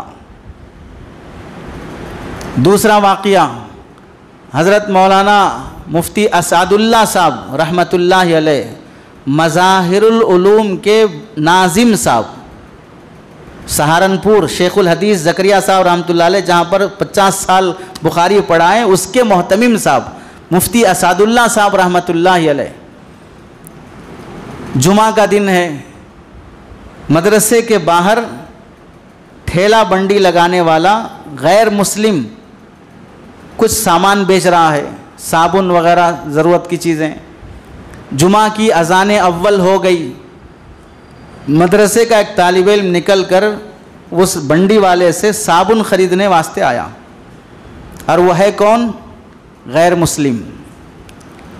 تو اس غیر مسلم بنڈی والے نے کہا کہ بیٹا صابن تو میں بیچ دوں گا، لیکن تمہارے مذہب میں جمعہ کی اذان کے بعد خرید و فروخت جائز نہیں ہے۔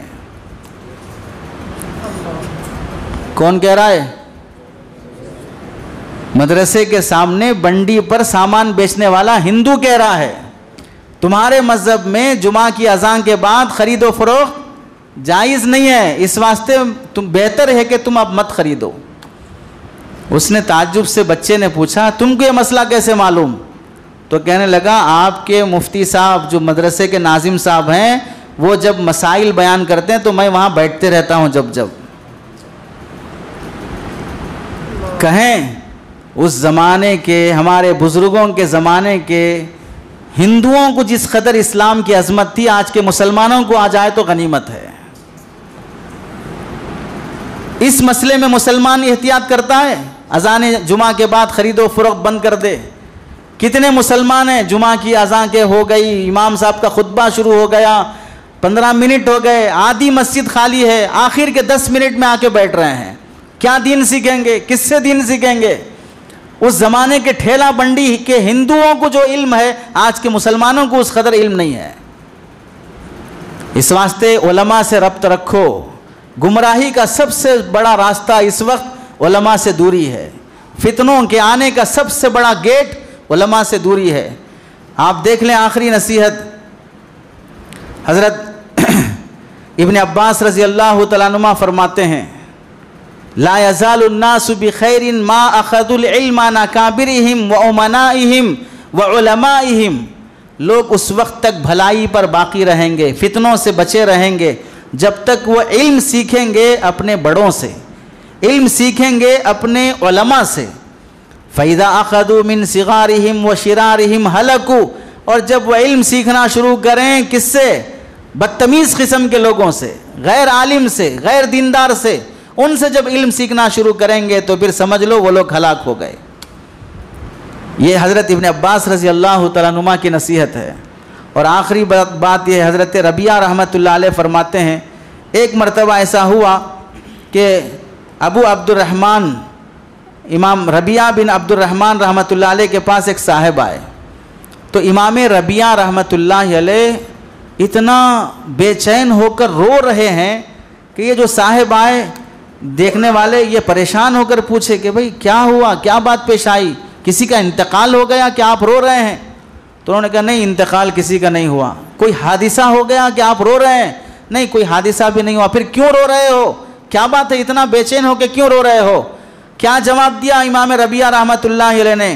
فرمایا ہمارے گھر میں کسی کے انتقال ہو جانے سے، کوئی حادثہ پیش آ جانا سے اس سے بڑی مصیبت پیش آ گئی۔ بڑی مصیبت کیا پیش آ گئی کہ جو لوگ جیل میں ڈالے جانے کے قابل ہیں وہ لوگ لوگوں کو مسئلہ بتا رہے ہیں۔ کیا فرمایا؟ جو لوگ جیل میں ڈالے جانے کے قابل ہیں، جملہ ہے حضرت کا، جو چوروں کی بنسبت چوروں کو جیل میں ڈالے جانے کے بجائے ان لوگوں کو جیل میں ڈالنا چاہیے تھا، ایسے جیل میں جانے والے کرمنل لوگوں کو کیا کر رہے ہیں؟ مسئلہ بتا رہے ہیں۔ یہ بڑا حادثہ ہے، اس واسطے رو رہا ہوں۔ اور لوگ ان سے سن رہے ہیں، سیکھ رہے ہیں۔ یہ مصیبت اس زمانے سے شروع ہو گئی کہ لوگ غیر عالم مسئلہ بتانا شروع کر دیے۔ بعض ایسا بھی کرتے ہیں، امام عالم صاحب سامنے بیٹھے ہوئے ہیں، اس کے باوجود بھی بازو بیٹھے ہوئے غیر عالم مسئلہ بتائیں گے، پھر مولانا سے تصدیق کرائیں گے، الجواب صحیح، جواب صحیح ہے مولانا، میں صحیح بتایا۔ یہ خود بے ادبی ہے کہ مولانا کے سامنے غیر عالم مسئلہ بتا کے مولانا سے تصدیق کرا رہا ہے۔ اس کی مثال حضرت حکیم الامت اشرف علی تھانوی رحمۃ اللہ علیہ ایک مرتبہ تشریف فرما تھے۔ ایک آدمی نوجوان آیا، پوچھا حضرت شہوت بہت زیادہ ہو رہی ہے، برداشت نہیں ہو رہا ہے، کیا کروں؟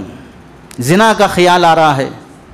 حضرت سے مسئلہ پوچھا تو بازو جو صاحب بیٹھے تھے انہوں نے کہا ارے یہ کیا بڑا مسئلہ ہے، روزے رکھو، حدیث میں آیا ہے روزے رکھنے سے شہوت کم ہو جاتی ہے۔ تو اس نوجوان نے کہا روزے رکھتا ہوں تو اور بڑھ جاتی ہے، گرمی اور تیز ہو جاتی ہے۔ مسئلہ کس سے پوچھ رہا؟ کس سے پوچھ رہا ہے مسئلہ؟ حکیم الامت اشرف علی تھانوی رحمۃ اللہ علیہ سے. اور بتا رہا کون؟ بازو بیٹھا ہوا غیر عالم مسئلہ بتا رہا ہے. حضرت خاموش رہے. اس نے کہا ارے حدیث میں آیا ہے روزے رکھو، اس میں کیا مسئلہ ہے؟ اس نے الٹا کیا کہا؟ روزے رکھا تو اور گرمی بڑھ جا رہی ہے. اب ان کے پاس جواب نہیں ہے. تو حضرت تھانوی نے فرمایا اب دو جواب. مسئلہ مجھ سے پوچھ رہا ہے تو میں بتاؤں گا، تم بیچ میں کیوں بول رہے ہو؟ تمہیں معلوم ہی نہیں تو کیوں منہ ڈالنے چلے؟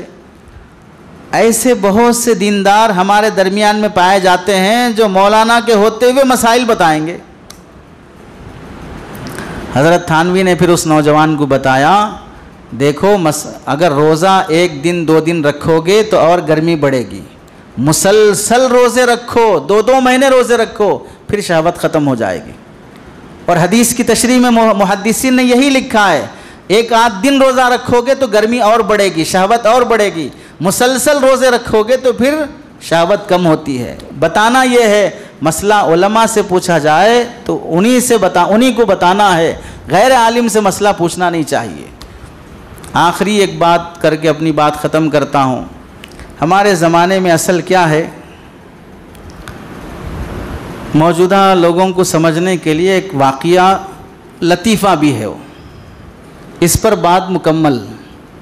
واقعہ کیا ہے؟ ایک ملک ہے جس کا تقریباً ترکی، 1960 کی بات ہے. 1960 اب ہے 2025. کتنے سال پہلے؟ 65 سال پہلے کی بات. ایک بار ایسا ہوا ترکی کے پاگل خانے کا گیٹ کھل گیا تو وہاں سے تقریباً پاگل خانے سے 423 پاگل باہر نکل گئے. اب پورے پاگلوں کو پھر پکڑ کے لانا ہے. اب کون پاگل کون عقل مند پورے شہر میں پھیل گئے، کیسے معلوم ہوگا؟ سب پریشان ہو گئے. اب پاگل گھوم رہے ہیں تو کس کو مار دیں گے، کس کا نقصان کر دیں گے، کیا ہوگا؟ حکومت پر بات آ جائے گی. تو پریشان ہو کر ایک آدمی کے پاس گئے، بھئی کیا کرنا ہے؟ تو اس نے سوچ کے کہا کوئی بڑا مسئلہ نہیں ہے، میرے ساتھ آؤ چلو. اپنا بھیس بدلا، پاگلوں کا ڈریس پہنا اور کہا کہ میرے پیچھے میرا دامن پکڑ لو. اس کے پیچھے اور ایک دامن پکڑ لو.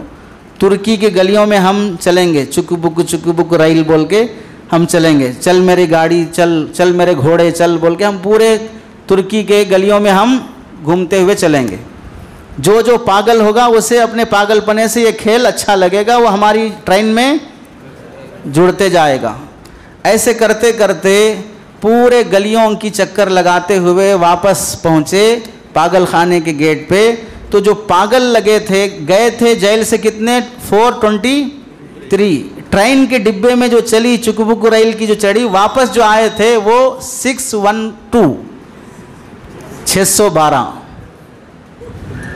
کتنے واپس آئے؟ اب پریشان ہو گئے کہ بھئی ہم تو پاگل خانے میں ہی پاگل ہیں سمجھ رہے تھے، شہر میں بھی بہت سے پاگل ہیں. شہر میں بھی بہت سے پاگل ہیں. ایسے ہی ہم تو یہ سمجھ رہے تھے کہ بھئی گمراہ وہ ہیں جو دکھ رہے ہیں، بہت سے گمراہ وہ ہیں جو ہمارے آزو بازو بیٹھے ہوئے ہیں. جب وہ ریل چلے گی حق کی تو تب سمجھ میں آئے گا کہ کون گمراہ ہے کون صحیح ہے. اس واسطے علماء سے جڑ کے چلیں، مسائل ان سے حل کریں، ان کی قدر کریں. اللہ سے دعا ہے کہ اللہ تعالیٰ عمل کی توفیق نصیب فرمائے. آمین. وآخر دعوانا الحمد للہ رب العالمین.